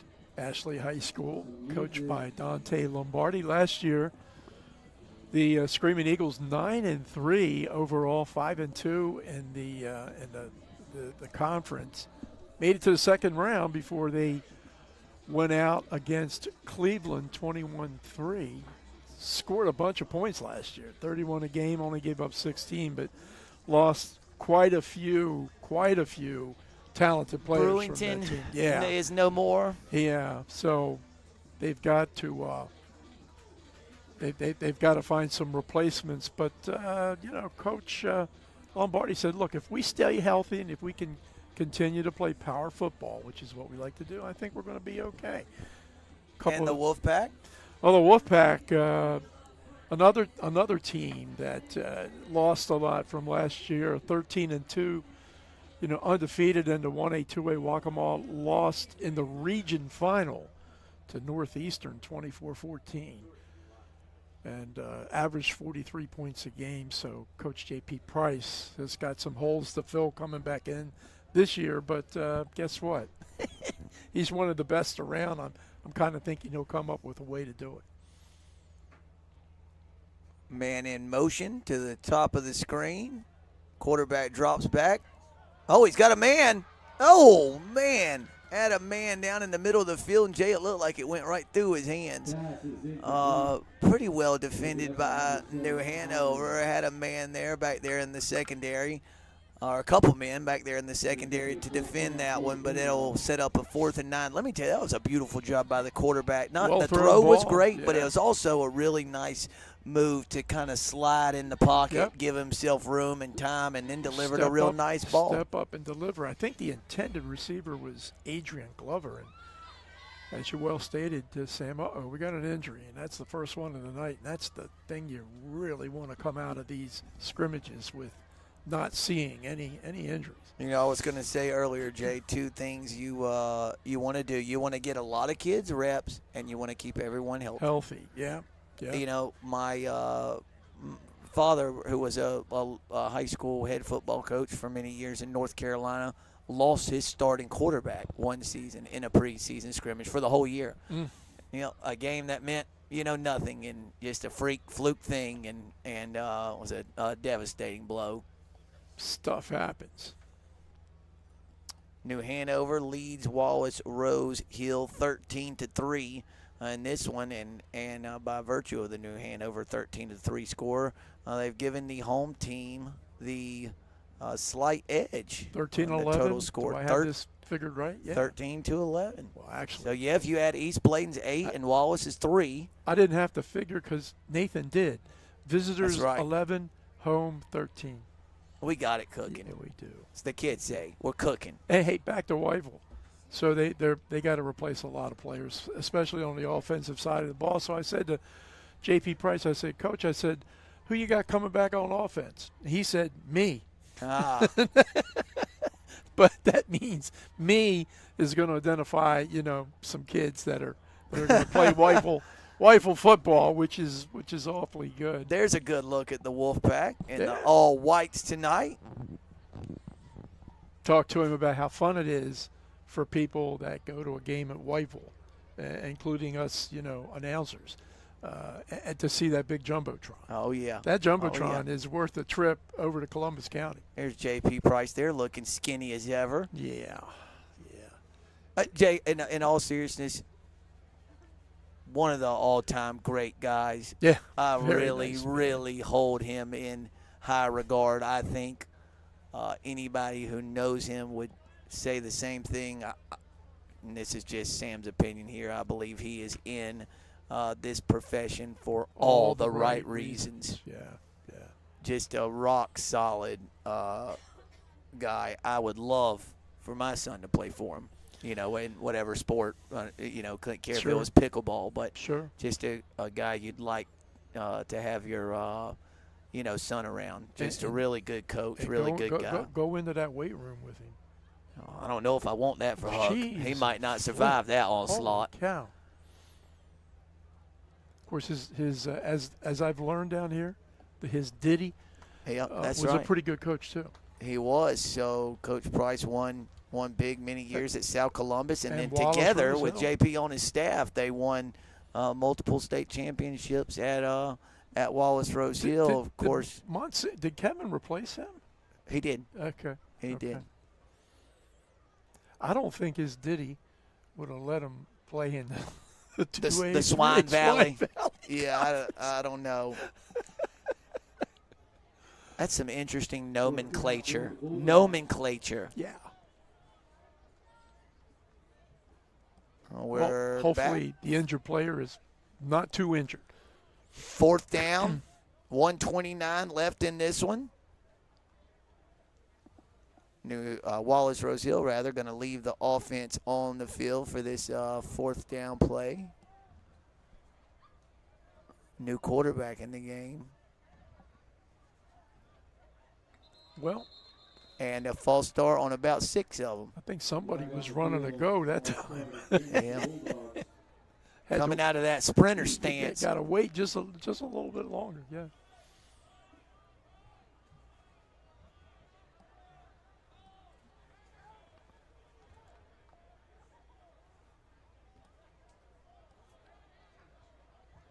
Yeah, I believe they might punt this You're on one. a punt. Okay.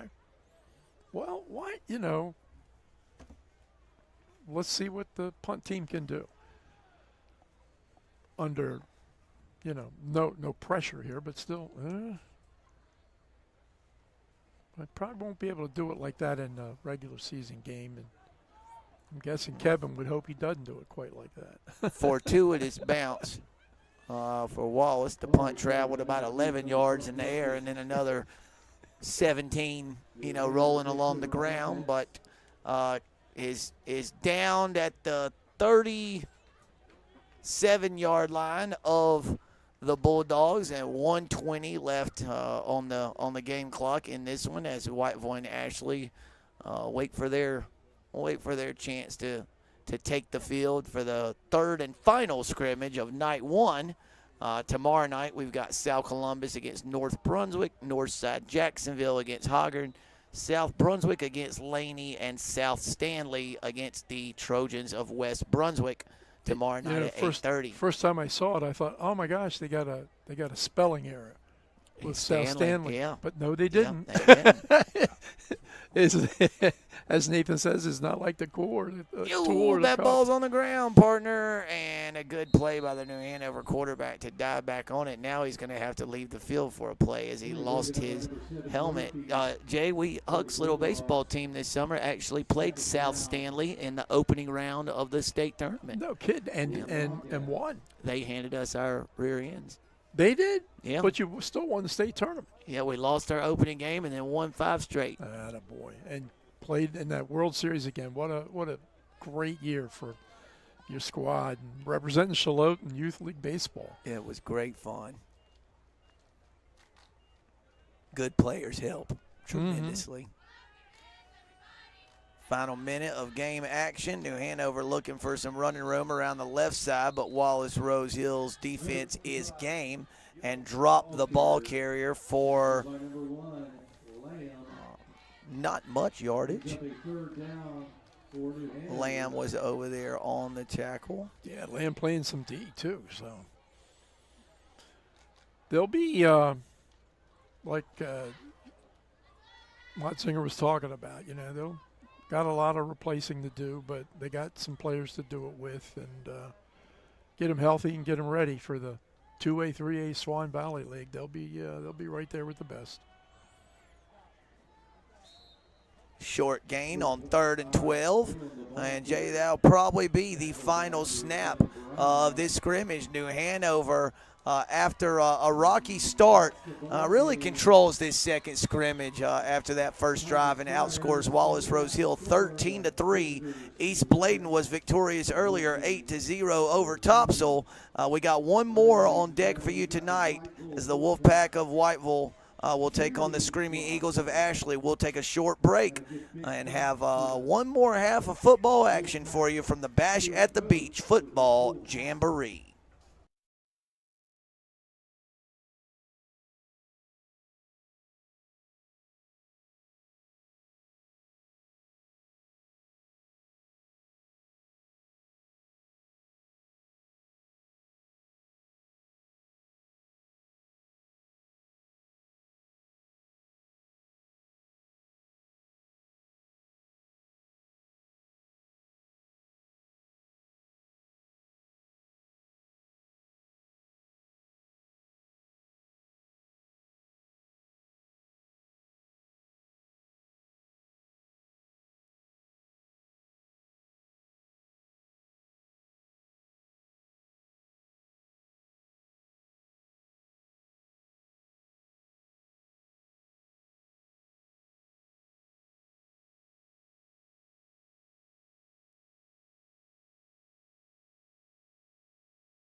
Coach. Right here. Coach, what makes Focus Broadband different? Great question. It's not just having the fastest internet. No, sir. It's about how we play the game. Every new install, every support call, they matter to us. These aren't just customers. These are our neighbors, friends, family. We don't just connect homes, we connect with people. That's special.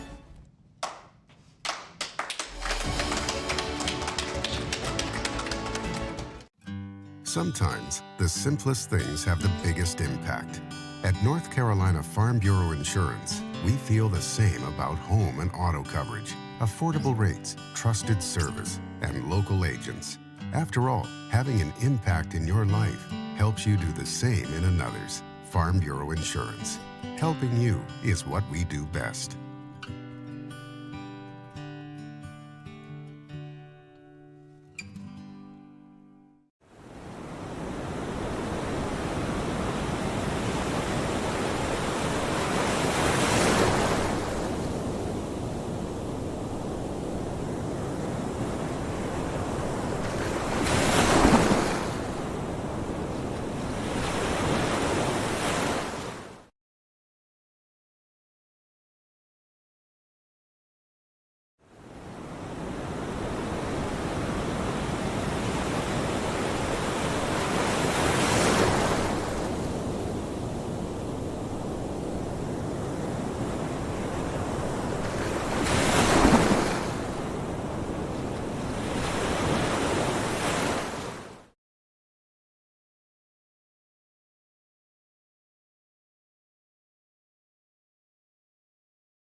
And then there were two teams left on night one of the Bash at the Beach Football Jamboree. I'm Sam Hickman, joined by the best in the business, Mr. Jay Combs, our color analyst. Whiteville High School will take over 1st and 10 at its own 20-yard line. to begin the scrimmage. And Jay, as Whiteville takes the field, and Ashley took the field defensively, a couple Ashley kids jump right off the screen at you. Number 50, Trenton Langford. He's 6 foot, a big, good-looking kid on defense. And then, of course, 38, Lamaj Green. He's a junior defensive end, stands about 6'1". So Ashley's got a couple kids that really jump off the screen at you on the defensive side. 57 is another one, Minsiat Kim, the senior defensive lineman. And keep an eye on 10 as well, Adrian Gaines, who had 100 Gaines. tackles last year. Yep, so here's Whiteville right out of the gates, looking like their normal self, just rumbling for yardage, 13 yards, and there's J.P. Price over on the opposite sideline, barking calls and throwing out signals. And Jay, there, Whiteville's a primarily running team and under center, but they do like to go tempo. They do, and if you don't defend, they'll throw the ball. That was Cody Rice on that last run. Boy, they're good. Jay, look at this kid running the ball. Savion Shipman. That's a junior running back. Look at the size of that kid. I mean, he's a load. Big over there. What can you tell us about Leighton McLean, Jay, this quarterback? Well, not much. They didn't have anybody who played a whole lot for them offensively last year, did they? He's just returning from last year. That's what Coach said. That's right. It's just him. Yeah. 3rd and 2 for the Wolfpack. Or, Jay, they've run 3. Why is the – oh, there it goes. White will run 3 offensive plays in 42 seconds.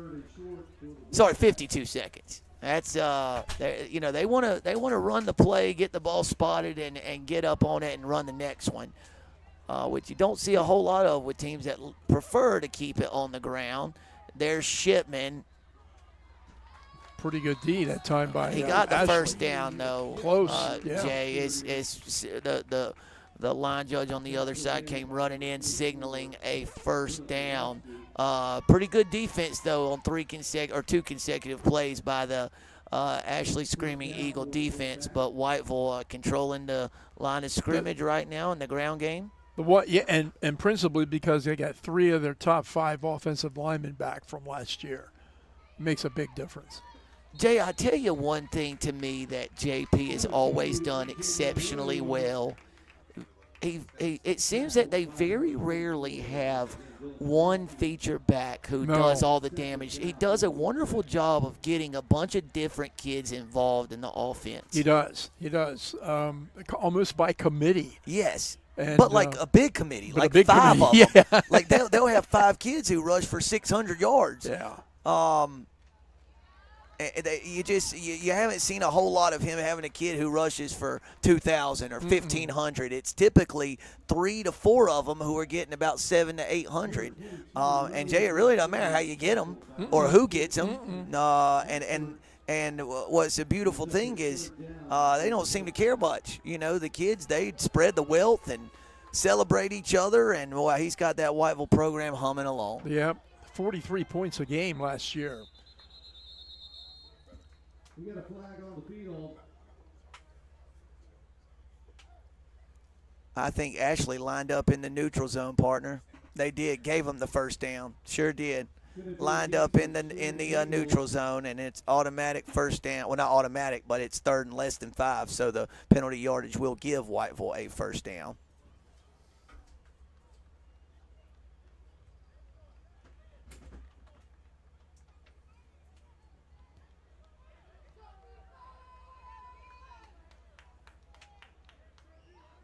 Looks like we have first down. Boy, they are all It's a first down. They haven't moved the chains yet. Yeah. tightly bunched in there in this, offense that they like to run. And you said it beautifully. They'll lull you to sleep and pop one right over your head in the passing game, and it's probably coming before this drive ends. Nice. Nice play Good over defense. there by 44 for Ashley. Dylan Kowalski, the sophomore middle linebacker. That dude sounds like a football player. Sawalski. Kowalski, rather, sorry, Dylan and family. 8:55 left in the opening quarter. Whiteville faces a 2nd and 10 from the Ashley 46-yard line, and here it goes, Jay. Leighton McLean rolls out, had a man on the far side of the field, streaking alone. That was number 5, Cody Rice. But, Jay, when you're rolling out to your left and the open receiver's all the way down here on the near sideline, good luck stopping all your momentum on a dime and rifling it 60 yards across the field. Yeah, McLean made the right decision that time. Cody Rice is holding his hand up like, I'm open. Well, that's a 55-yard throw all the way across the field. 3rd and 1 for Whiteville from the 37-yard line of the Screaming Eagles. First down, Shipman across the 35 to the 34-yard line. So this opening Whiteville drive, very East Bladen-esque from earlier in the night, right? Ball control, not a lot of big chunks of yardage, but getting the job done. It's Whiteville football. Yep. You know, I mean, this is how and what they do, and they do it so doggone well. Ooh, some misdirection there. Oh, nice hit. Jay, it was a nice play by 33 for Ashley, kind of setting the edge. Jack Ingram, and then number 2, Jaleel Bryant came in from his cornerback position and cleaned it up.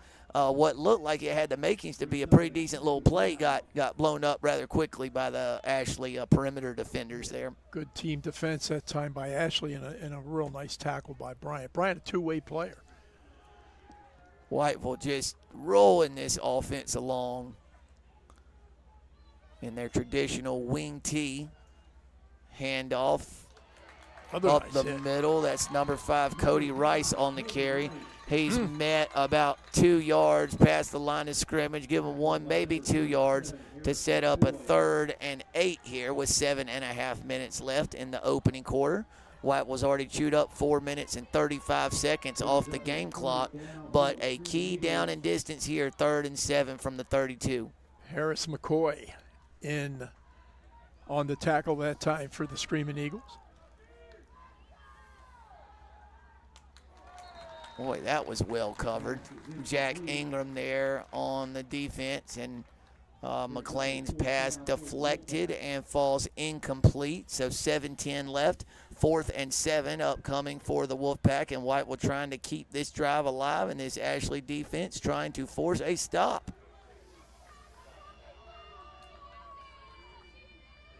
Whiteville in the shotgun. Oh, receiver got a head start there.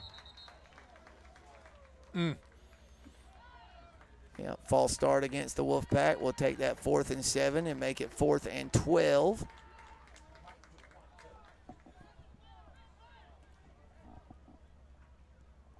Boy, you look at that Whiteville offensive line, and there are some big football players. 77 is enormous. Nathaniel Robinson, he's a senior. That's a big man. 4th and 13 for the Wolfpack. Man in motion to the top of the screen. Another flag. Oh, what we got? False start against the offense. Coach Price and company will not be happy about these past couple downs. And he's bringing in the punting team.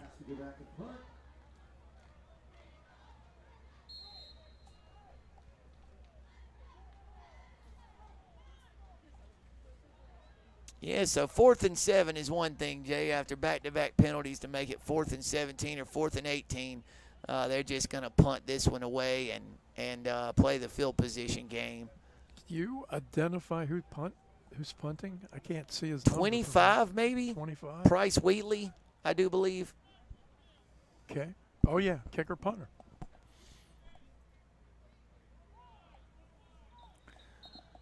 Got a play clock issue, trying to reset the play clock. The game clock is showing 6:27, and now the play clock has been reset.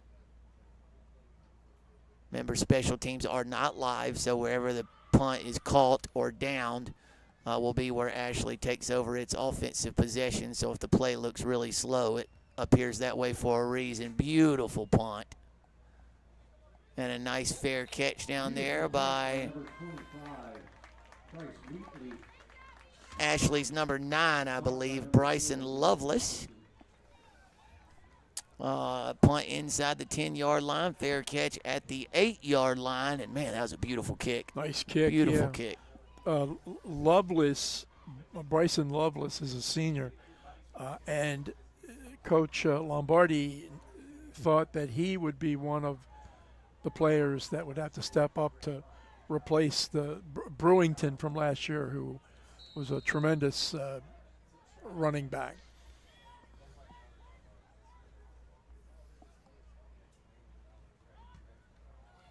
First down pass complete. The receiver wrestled out of bounds at the 20-yard line. Number 17, Julian Morrison. Brooks. Jay, do we have a flag somewhere? The white hat came running in there. Yep, personal foul, face mask on the defense. So the 10-yard play, add 15 to it. Going to be a big first down play for the Ashley Screaming Eagles of about 25 yards with the catch, the run, and the penalty on the back end. So all the way from the 8-yard line out to the 35. What's that, Jay? 27 yards, 12 on the pitch and catch, and It's a 15 more. It's a bunch. I think it's Brooks Powell at quarterback for Ashley. He made a nice pass on that first possession. Ashley tries to get the running game going, and they are stuffed after a 1-yard gain. Jay, who's got the task of replacing Mr. Brewington in the backfield? The kid that just ran the ball that time, Bryson Lovelace. He'll be the guy that, at least at this point, Coach Lombardi thinks will get a lot of carries to take the place of what was a premier running back in Brewington. I wish I had Brewington's numbers from last year in front of me. They were really, really impressive. Oh, Lovelace, not much room to run there. As a matter of fact, he lost about 5 yards, and Ashley will face a 3rd and 15 right out of the gates. 5 minutes, 24 seconds left in the game clock.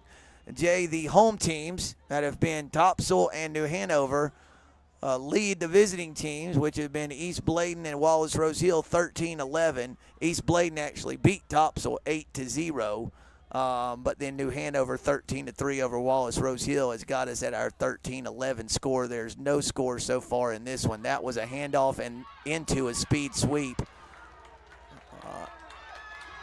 And they didn't rule him down. They didn't rule him down. No, he kept his feet. He's across the 45-yard line to the 47 for a first down. Blake Robertson, I believe, number 4 on the carry. No, it was Lovelace. Oh, that was Lovelace? Yep. Okay. Yep, that 9 looks a lot like a 4, but it was Lovelace. That's why Coach Lombardi thinks he's going to do just fine. So Ashley gets to the line of scrimmage and then looks to the sideline for the play call. Plenty of time left in the play clock. 4.5 minutes on the game clock. There's Lovelace. Boy, he runs hard, doesn't he? That's a good surge and a good gain on first down from the 47-yard line to the 48 on the other side. So 5 yards exactly on the first down carry. Sets up a 2nd and 5. And boy, Coach Price not going to be happy about them converting that 3rd and 15 on a speed sweep. Lovelace not that big, Sam. 5'7", $165, but has some quickness and willingness to take a hit. 2nd and 5 from the 48-yard line of the Wolfpack. Pass is complete down at the near sideline. Receiver number 17 there, that's Julian Morrison, the junior receiver, was brought down at the 46-yard line. Officially a gain of 2 yards. Will set up a 3rd and 3 for the Ashley Screaming Eagles, moving the ball rather effectively on their first drive of the Bash at the Beach Jamboree. I'm going to say Brooks Powell, their quarterback, looks pretty comfortable back there. Oh, Jay, that's going to be an illegal motion up there at the top of the screen. The receiver went in motion and then tried to come set but wasn't set long enough. So a 5-yard penalty is going to back up the Screaming Eagles back to their own 49-yard line and set up a 3rd and 8. And, man, on 3rd and 3s, those really hurt you. But all these teams will get that stuff cleaned up. Oh, yeah. You know, these early season pre-snap motion, false start penalties are just all too common in mid-August. Yeah, if this was mid-October, you'd be worried.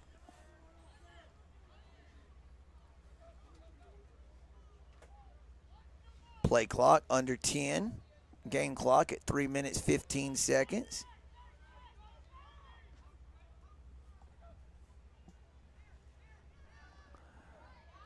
Ashley looking deep. Safety's there over the head of the intended receiver and the Whiteville defensive back, Cody Rice. So it falls incomplete. And, man, talk about good pass protection. And a pretty good arm, right? Yep. Not particularly accurate that time, but, a strong gun from Brooks Powell. So Brewington last year, Jay, had 208 carries, almost 1,300 yards, and 13 touchdowns. And boom. Pitch and catch, first down. Well, Number 4, Blake Robertson, and Powell can sling it. He can, and when you have that kind of time to throw, that's a great formula for success.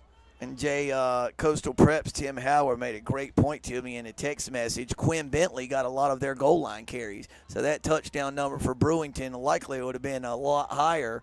Kind of think Eagles, Saquon Barkley. You know, as good a year as he had, would have had a lot more touchdowns. But the Eagles love that push down, near the goal line. Jay, it's a fumbled snap. Ashley very fortunate to fall on that. Lost 3 yards, but fortunate to retain possession.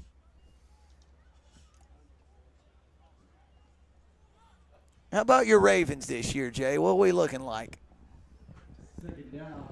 Well, the first game, they lost both their 6th-round draft choices. Both cornerbacks went out with knees.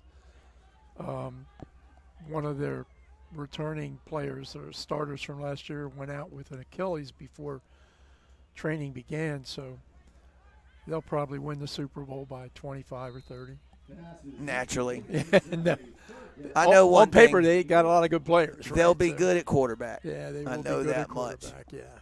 That pass incomplete, intended for number 12.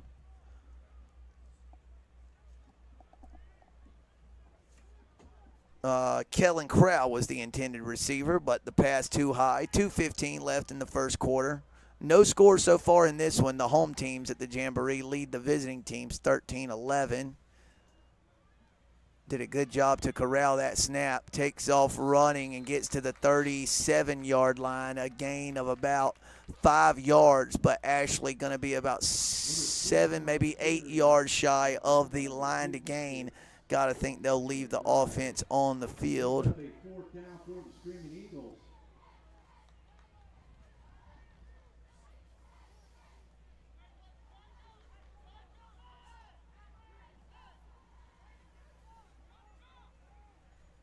Fourth and 8, man in motion.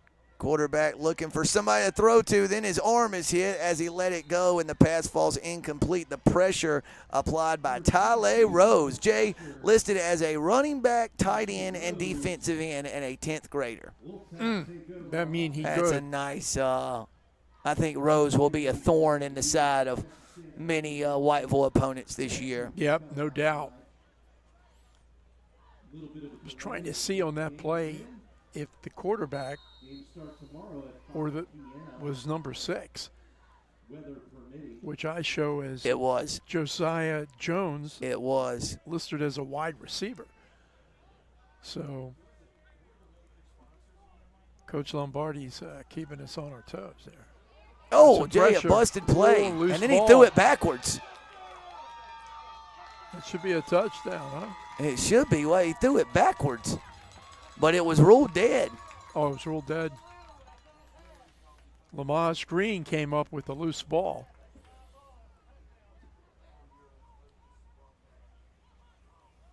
Oh, no, that's an interesting one. unless they blew it dead while he was under the grasp of the defenders. Mm-hmm. So holding Holding. against Whiteville. Yep, so the lateral recovery is really a moot point because they ruled he was in the grasp and they blew it dead. So whatever happens after that, is no matter. But it will be a holding penalty against Whiteville. And, Jay, that play just didn't look real sharp from the start, did it? No. We got a fumble on the play.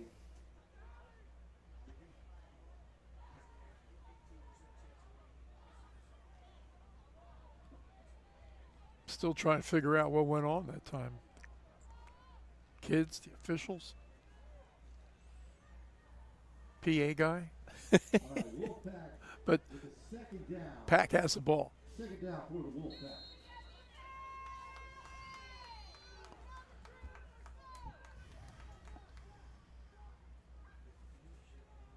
Shipman with the carry, picks up 4 yards to the 31-yard line. It'll be second and about 20 or 21. I'm sorry, Jay Bird, make that second and about 16. Oh, we're showing third down now. Third down. Sorry, folks. Down for the Wolfpack.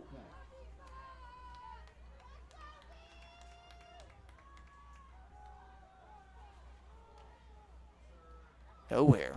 Ashley just stonewalling every Whiteville attempt to move the football. Tackled by number 52, Krause.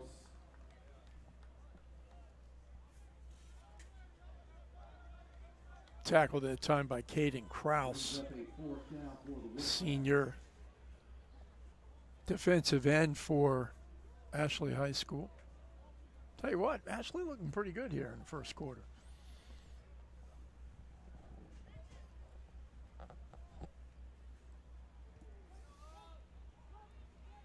Another nice kick by Bryce Wheatley. Fair catch called for and made successfully at the 37-yard line of the Screaming Eagles.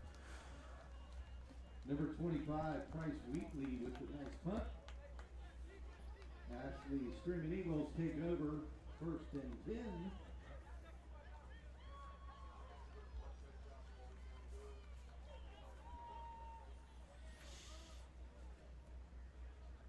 Kind of a low-scoring night, don't you think, Sam? Absolutely. Compared to some of these shootouts that we've seen here in the past. We have had those. No scores so far in this one. This will probably be the final snap of the first quarter of the last game of the night. Yep, first down give. Ball carrier down about the 41-yard line, so a gain of 4 yards. And, Jay, that will take us into the break. No score between Whiteville and Ashley in the after one quarter of action. And we will take a short break and be back for the final quarter of night one, the Bash at the Beach Football Jamboree.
And we're back for the start of the second quarter. Ashley's ball, 2nd and 6 from the 41-yard line. Nice run there across midfield to the 48-yard line. A gain of about 11 yards by Lovelace and an Ashley first down. Jay, no score in this one, but other than the first half of Whiteville's first drive, Ashley's kind of settled in very well. Settled in and controlled this one the last few minutes of game action. Playing well. He said they got to stay healthy and play power football. Snap to number 9, Lovelace. That's good power football there with Lovelace. Another good gain on first down. Tackle made by number 12, Kemp. Manuel Kemp in on the stop for the Whiteville Wolfpack. Brings up a 2nd down for the Screaming Eagles.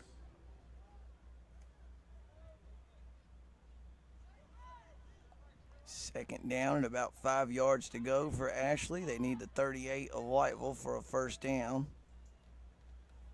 Direct snap, blocked well out by the right side, and then Lovelace just ran over a defender in the defensive backfield. Really nice finish to that run. Direct snap to him that time, I think, Sam. So, you know, Coach Lombardi had it spot on with Lovelace being the new Brewington this year, and really doing a great job. It's a freshman who has made the tackle for Whiteville, Williams, in the defensive backfield.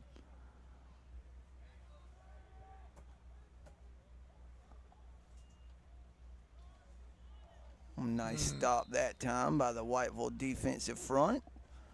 It's at 54. Number 21, Miller, the ball carrier. Conrad Martinez, I think, a 10th grader in on the stop. Made by number 12, Emmanuel Kemp. Along with Kemp. Brings up a 2nd down for the Screaming Eagles. So I thought Brooks Powell looked pretty impressive early on at quarterback, throwing the ball. But I think he's not got a lot of snaps here lately. I think that's number 6, Jones, with the delivery. Ball caught by number 3. Nice pitch and catch there. It's Ashley some positive yardage, setting up a 3rd and 5, we'll call it, from inside the 30-yard line of the Wolfpack. 9:47 left in night 1 of the Bash at the Beach football jamboree. Reminder, we have 4 games on tap for you tomorrow night, Friday night, here at M.H. Rourke Stadium on the campus of West Brunswick High School. There's a give up the middle. The ball carrier Stone, and Whiteville's 3rd down defense bows its neck, forces Ashley into a 4th down situation. Jay, take us through the schedule tomorrow night. Well, it starts at 5 with South Columbus versus North Brunswick. At 6:15, Northside Jacksonville will play versus Hoggard. South Brunswick and Laney at 7:15, and the nightcap South Stanley against the home standing West Brunswick Trojans.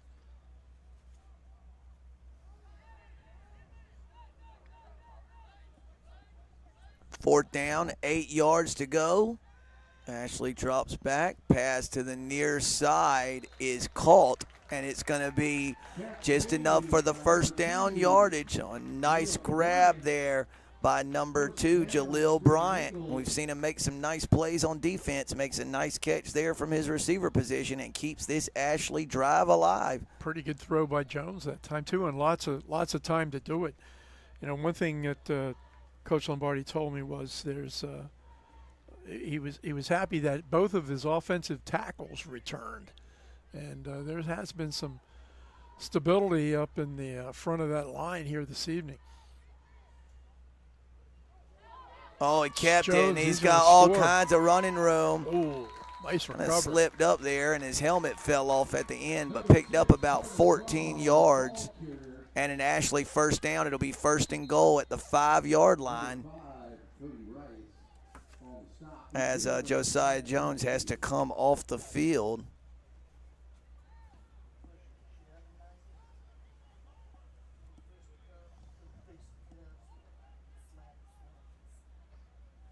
Personal foul against Ashley, personal foul against Whiteville. Those penalties offset. The result of the play stands. It'll be 1st and goal at the 5. You know, it's Sam. I'm looking at rosters now for Ashley, and they show, I think that's Carter Crow, maybe number 6, rather than Josiah Jones, who is number 3. Yeah, and Jones is listed as a receiver. Numbers. Yeah, so 3 and 6. So that's Crow, who is playing quarterback. Well, number 9 is Lovelace, and that's a 5-yard touchdown. So Ashley on the board, 6-0 lead over the Wolfpack, and extends the home team lead to 19-11 here in the second quarter of the third and final scrimmage of the night here. Well, it took a while, but the Eagles finally landed, huh? Well played. So is this Powell? No, it's not Powell.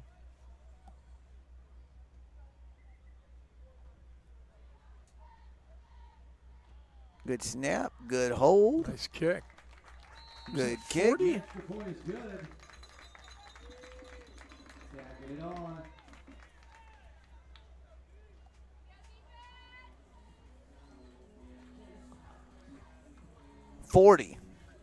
Yep, Jay, here's a look at the Lovelace touchdown run. Direct snap. Easy peasy. Easy peasy is right.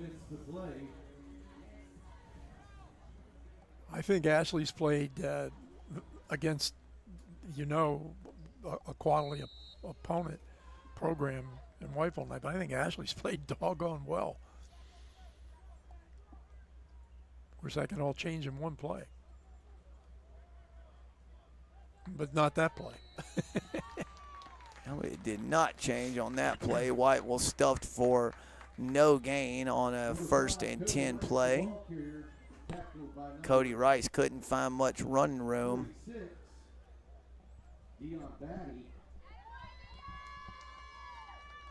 Looking at the Ashley rosters, and again, understanding that, early season rosters change a lot.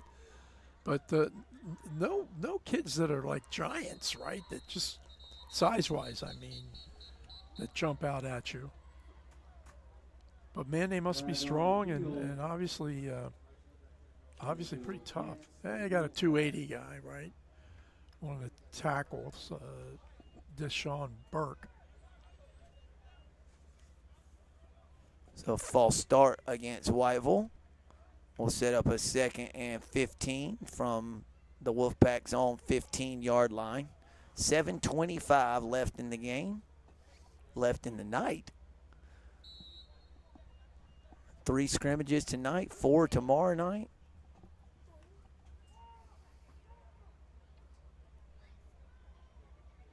Boy, Whiteville just nowhere to go. And a late hit. Man, you're going to force them into a 3rd and 15, 3rd and 16, and a late hit. It's going to give Whiteville a 1st down, I do believe.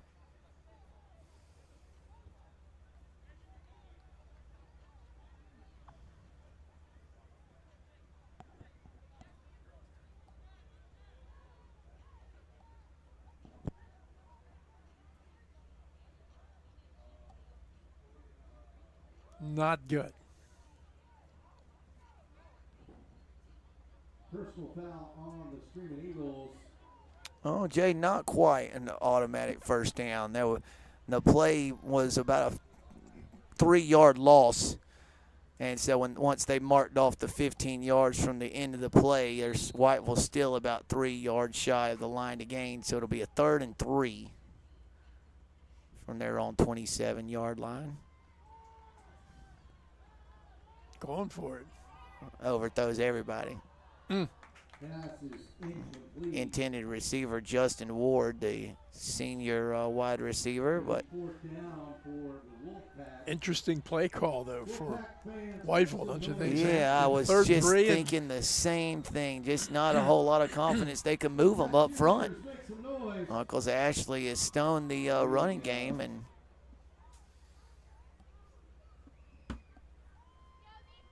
must have made some adjustments after that first possession.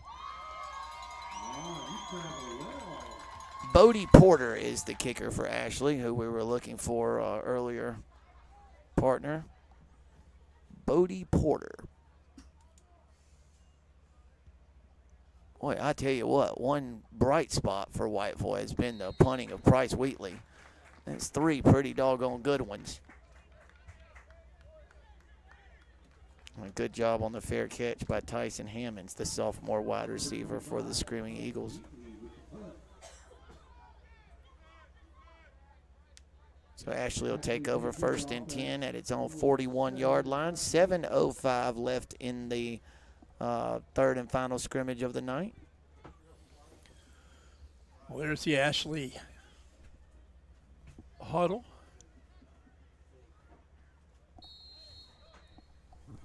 Well, you can see those numbers clear.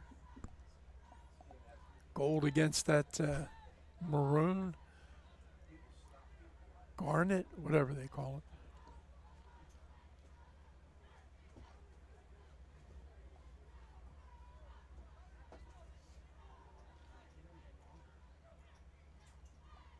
On misdirection there. Defended well by the Wolfpack of Whiteville. Holds Ashley to about 2 yards there. As the game clock approaches the 6-minute 45-second mark of the second quarter, Ashley faces a 2nd and 8 from its own 42-yard line. Ashley leading this one 7-0. The home team's up 20-11 in the total score, and Whiteville jumps into the neutral zone. Flag on the field. Brooks Powell back in at quarterback for this series.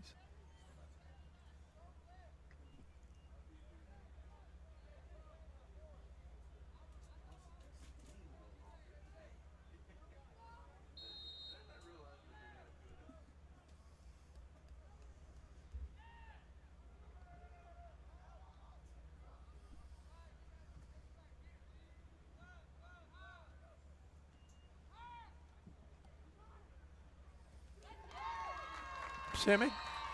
Yeah, he throws it that really kid can well. throw. Yeah, he throws it really well. Kellen Crowd comes up with a nice catch down the middle of the field. Really did a good job coming back to the football and making a play on it instead of waiting for it to arrive to him. Nice catch, nice throw, well protected. I tell you, Ashley's good up front. They are. Yeah. They're good up front. If he's going to have that kind of time to throw, he's going to be quite successful. He being Brooks Powell, or even if it turns out to be Carter Crowell, the other kid who played quarterback tonight and did well. Yeah, Jay, to your point, not a whole lot of girth for Ashley, roster-wide, but 67 Connor Brazier and 77 the right tackle. I'm not showing his 77, but man, there's 2 big kids on that Ashley offensive front. That might be the tackles he was talking about coming back. Jay, who do we got here? Well, again, the companies that kind of make this thing happen, this thing being Bash at the Beach. So certainly appreciate Farm Bureau Insurance and Focus Broadband, Novant Health, Truist Bank, and Capital Chevrolet over there in Charlotte. So all these very civic-minded companies, corporations, helping high school football here in the area. Yes, big thanks to those folks for everything they do to support our community and make this weekend a reality for so many youngsters across the region. That's over the head of the intended receiver and falls incomplete. Not sure if they being the quarterback and receiver on the same page that time. But once again, plenty of time to throw. Really interesting, Jay, to me that Brooks Powell's also listed as a punter and a kicker. Yeah. A talented kid.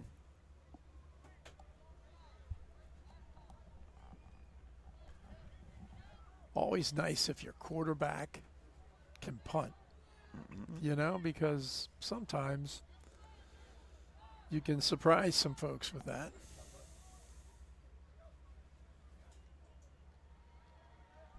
Lovelace brought down around the 28-yard line, a gain of 4 yards.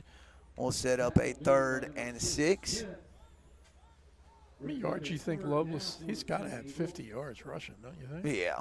Easily. Yeah.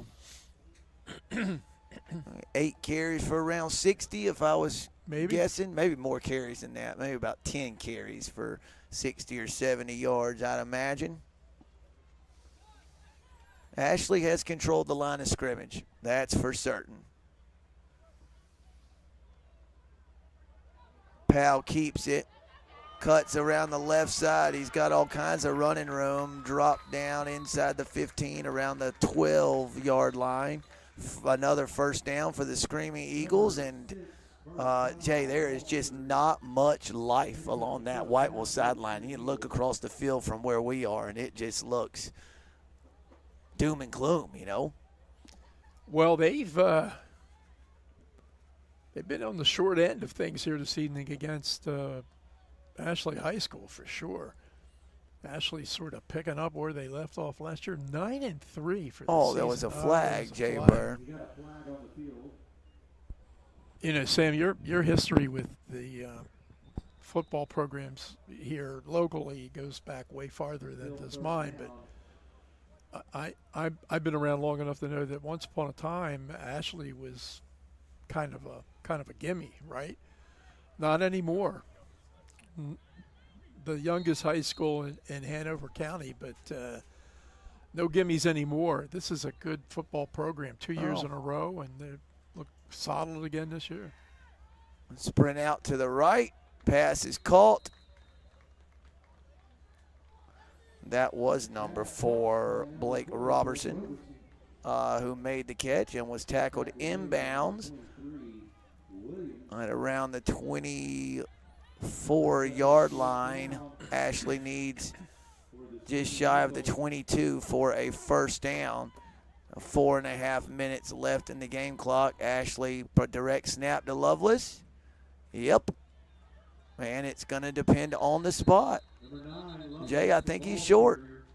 If the spot's here on my side, I don't. That's just me eyeballing it, but. Well, you're pretty good at eyeballing things. Tackle made by number 12, Kemp. So Emmanuel Kemp in on the tackle.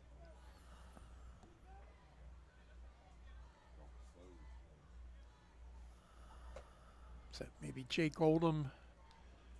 Nope, not Jake. Number 30, I believe. Leggett?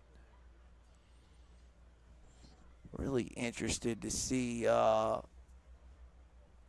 this spot, and if they bring it out for a measurement. It looked like Ashley needed just real close to the 22. Nope, did not get it. About a half yard short of the line to gain. So Whiteville, man, Jay, that's about the first thing that's went right for Whiteville in what feels like an hour of real time. It was just all Ashley for an extended period there. Boy, the Whiteville defense needed that one in the worst way. Or Whiteville as a whole needed it in the worst way. They struggled to move the ball at all. They went backwards the last couple drives. And Ashley was seemingly doing what it wanted offensively until the Whiteville defense forced a turnover on downs there. Cody Rice around the right side. Good run across the 25 to around the 27. He was ruled down. And the ball squirted out late, but he was ruled down.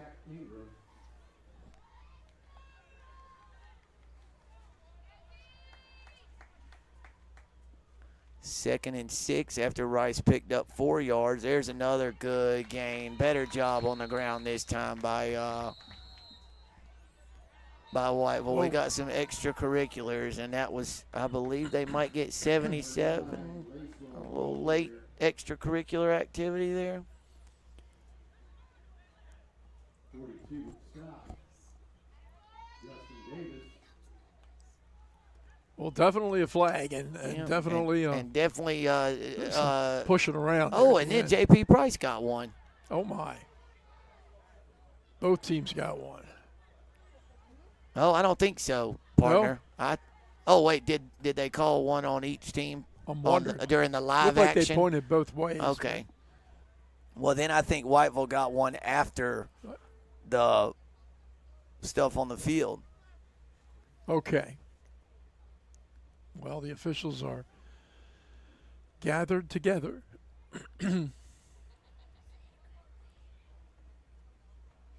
Boy, Coach Price is hot. Glad my window is steamy so I can't see him, but but yeah, I can just guess he's not a happy camper. There he is at the yard marker. 3:51 left in this one. Let's see here. So we got a dead ball personal foul against Ashley, dead ball personal foul against Whiteville, and then a sideline warning against the Wolfpack of Whiteville. So after all that, the result of the play stands, and it was a first down carry.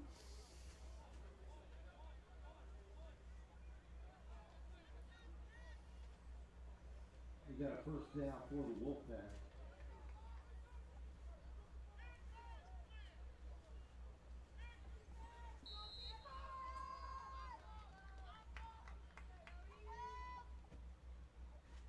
Oh, that's a nice play. Probably the best play of the night for the Whiteville Wolfpack. That ball came out. Oh, Jay, and it bounced right in. Oh, well, we got another flag. Well, it bounced right into the hands of Corey Faison, I think. Yeah, they get 77 again with some extracurriculars. This was 30 yards away from the play. And I didn't see what he did or did not do, but I saw the flag fly up. Nope, waved off. Okay.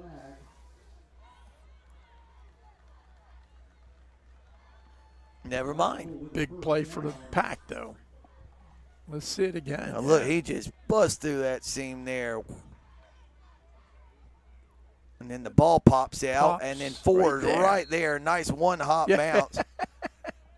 All the way to the 41-yard line. So now here comes the Wolfpack. It's a funny ball, man. It bounces funny ways. Oh, wow. Nice play around the left side all the way down inside the 25-yard line. A gain of 16 yards and a first down, 3:24 left. And, Jay, Whiteville just came to life. It's like it was like the snap of a finger and voila. Yeah, maybe JP coming 5 yards off the sideline got their attention. Yeah. Well, yeah, I'm being conservative. Yeah.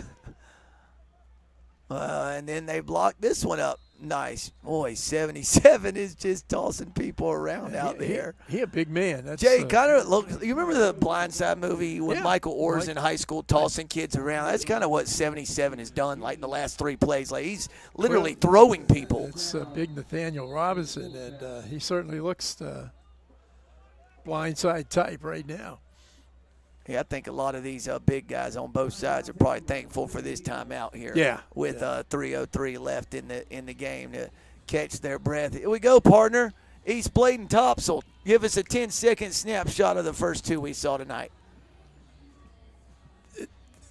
I think all the games have been fairly competitive.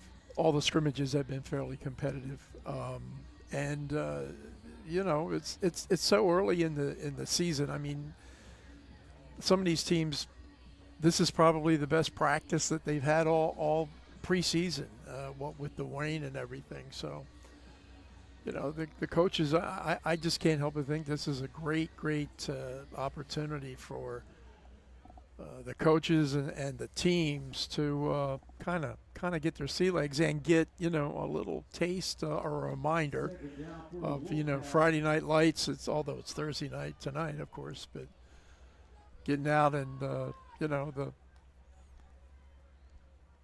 Got anything in particular you're looking for tomorrow night?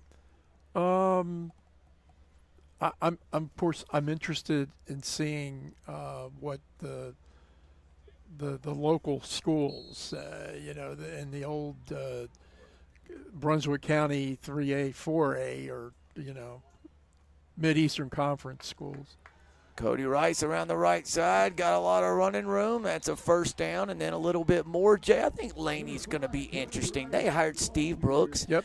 Really, really well-respected offensive football coach. He was offensive coordinator at Jacksonville, head coach at CB Aycock for a few years. He is very highly respected in the football community at large, obviously, but as an offensive mind in Eastern North Carolina. So I'm interested to see. And they've been good on offense in recent years, but Colby and Ty Little had, a lot to do with that, obviously, as White will stop for a short gain on first down and a penalty flag comes out. Flag, 45 seconds after the play's over, so I don't know what that is. Yeah, it was enjoyable talking to Steve, and really, really excited about the Laney, my words, not his, culture, I guess, but, the whole package of what Laney athletics represented, and, of course, first and foremost for him, football. But, yeah, to see, get a look at North and get a look at South and get a look at West Brunswick, the three Brunswick County schools that we're kind of, centric to, will be fun. We being Focus Broadband, but Dead ball, personal foul. 2nd and 25 for the Wolfpack. Throws it down the middle of the field, and maybe the easiest interception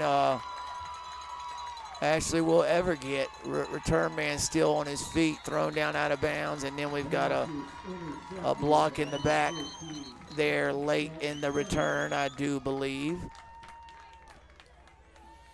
Freeman Eagles take over on offense.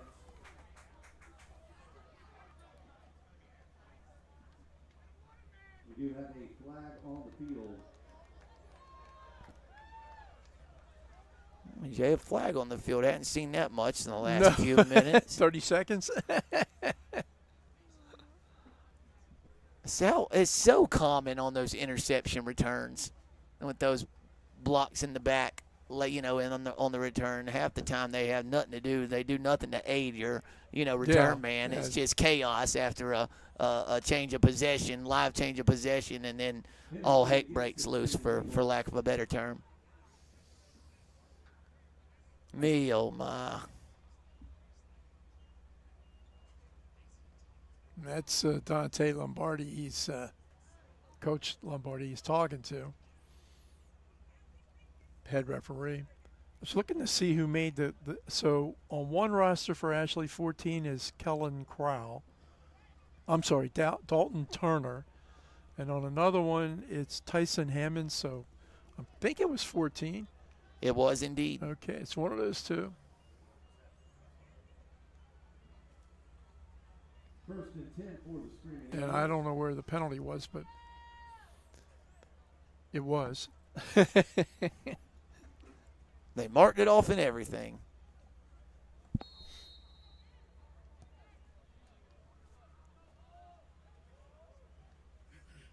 .220 left. Night one of Bash at the Beach football jamboree.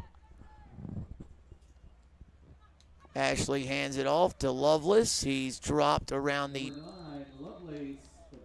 18-yard line. Gain of about 2 or 3. 16. Davis.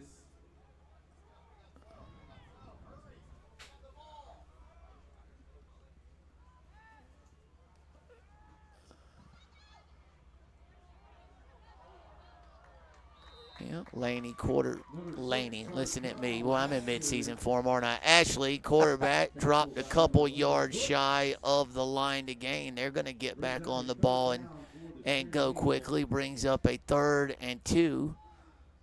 Not that these scrimmages mean everything, the scoreboard, but sure, Whiteville would love to get another opportunity with the ball late in this one. Ashley's going to drop back to pass. Pass is complete.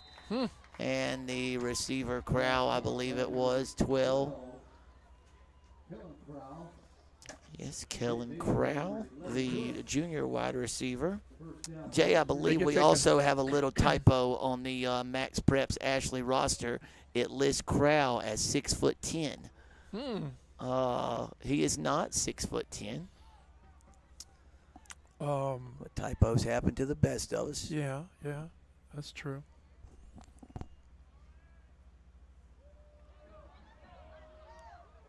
Oh, boy. Pass is caught, misplayed in the defensive backfield, and caught by Julian Morrison for a 71-yard touchdown pitch and catch. And Ashley in total control of this one since the opening, about halfway through the opening Whiteville possession, and it's now 13-0 Ashley, and the total score, the home teams now lead 26-11. And Jay, you can just feel a little something brewing at Ashley. Yeah. It's been brewing a lot longer than tonight, obviously. But from what they did in Coach Lombardi's year one to last year, going to, I think, the second round and winning a playoff game and then losing to Cleveland, to their performance against an established, formidable Whiteville team. Yes, Whiteville lost a lot, but you're talking about a team that played for a 2A Eastern Regional title last year, and Ashley has completely controlled this game. They really have, and again, a team with a lot of those kids who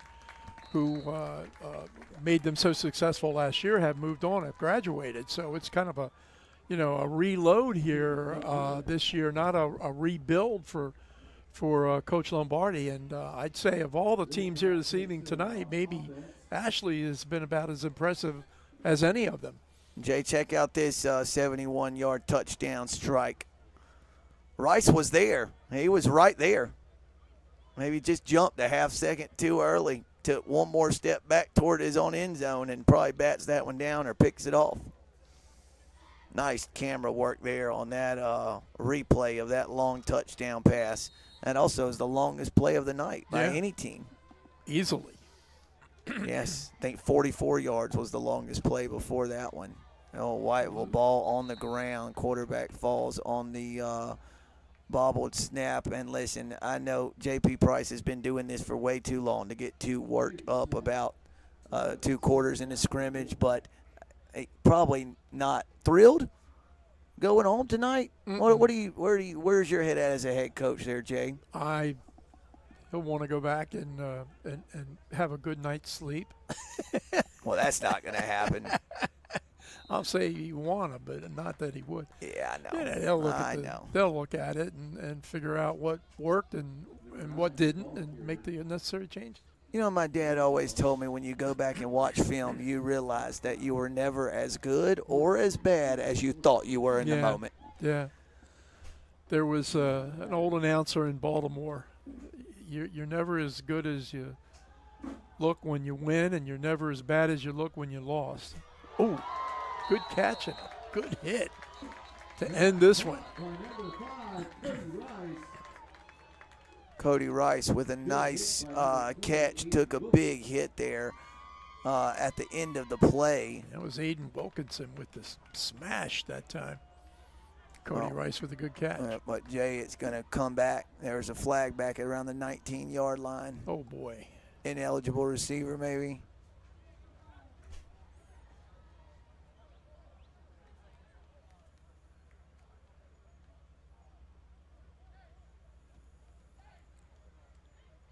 You know, I'm kind of thinking on an evening. No, holding. That's too bad, because on an evening when you had essentially about an hour and a half rain delay,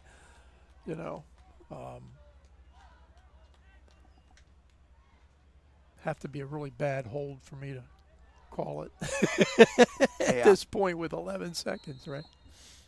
Yeah, and that 11 seconds ticks down under 10. Handoff up the middle. Whiteville picks up about 5 yards, and that is going to be the final snap of the night. That brings night 1 of the Bash at the Beach Football Jamboree to a conclusion. Ashley 13, Whiteville 0.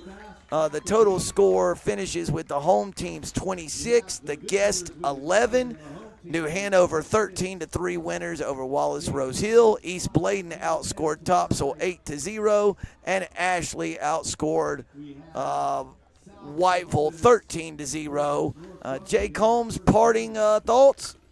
Well, listen, on an evening when I thought there was no way in the world we were going to play any football, we played not one but two, but three scrimmages, and there was something good in each of them, and it kind of tees us up for this 4 scrimmage games tomorrow evening. South versus North at 5, Northside Jacksonville versus Hoggard at 6:15. South Brunswick plays Laney at 7:15, and the nightcap South Stanley against West Brunswick. Looking forward to night 2 of the Bash at the Beach football jamboree. Jay, after the early weather, we'd have to consider night 1 a smashing success just to get some football in, and it ended up being a beautiful night for Nathan Evers, the entire A-team camera crew. He's Jay Combs. I'm Sam Hickman. Good night from Charlotte. Make sure you're ready to join us tomorrow night at 5 p.m. for the opening kickoff, as we have 4 scrimmages on tap for you. We'll see you tomorrow night from M.H. Rourke Stadium at Charlotte. Night 2 coming up, the Bash at the Beach football jamboree.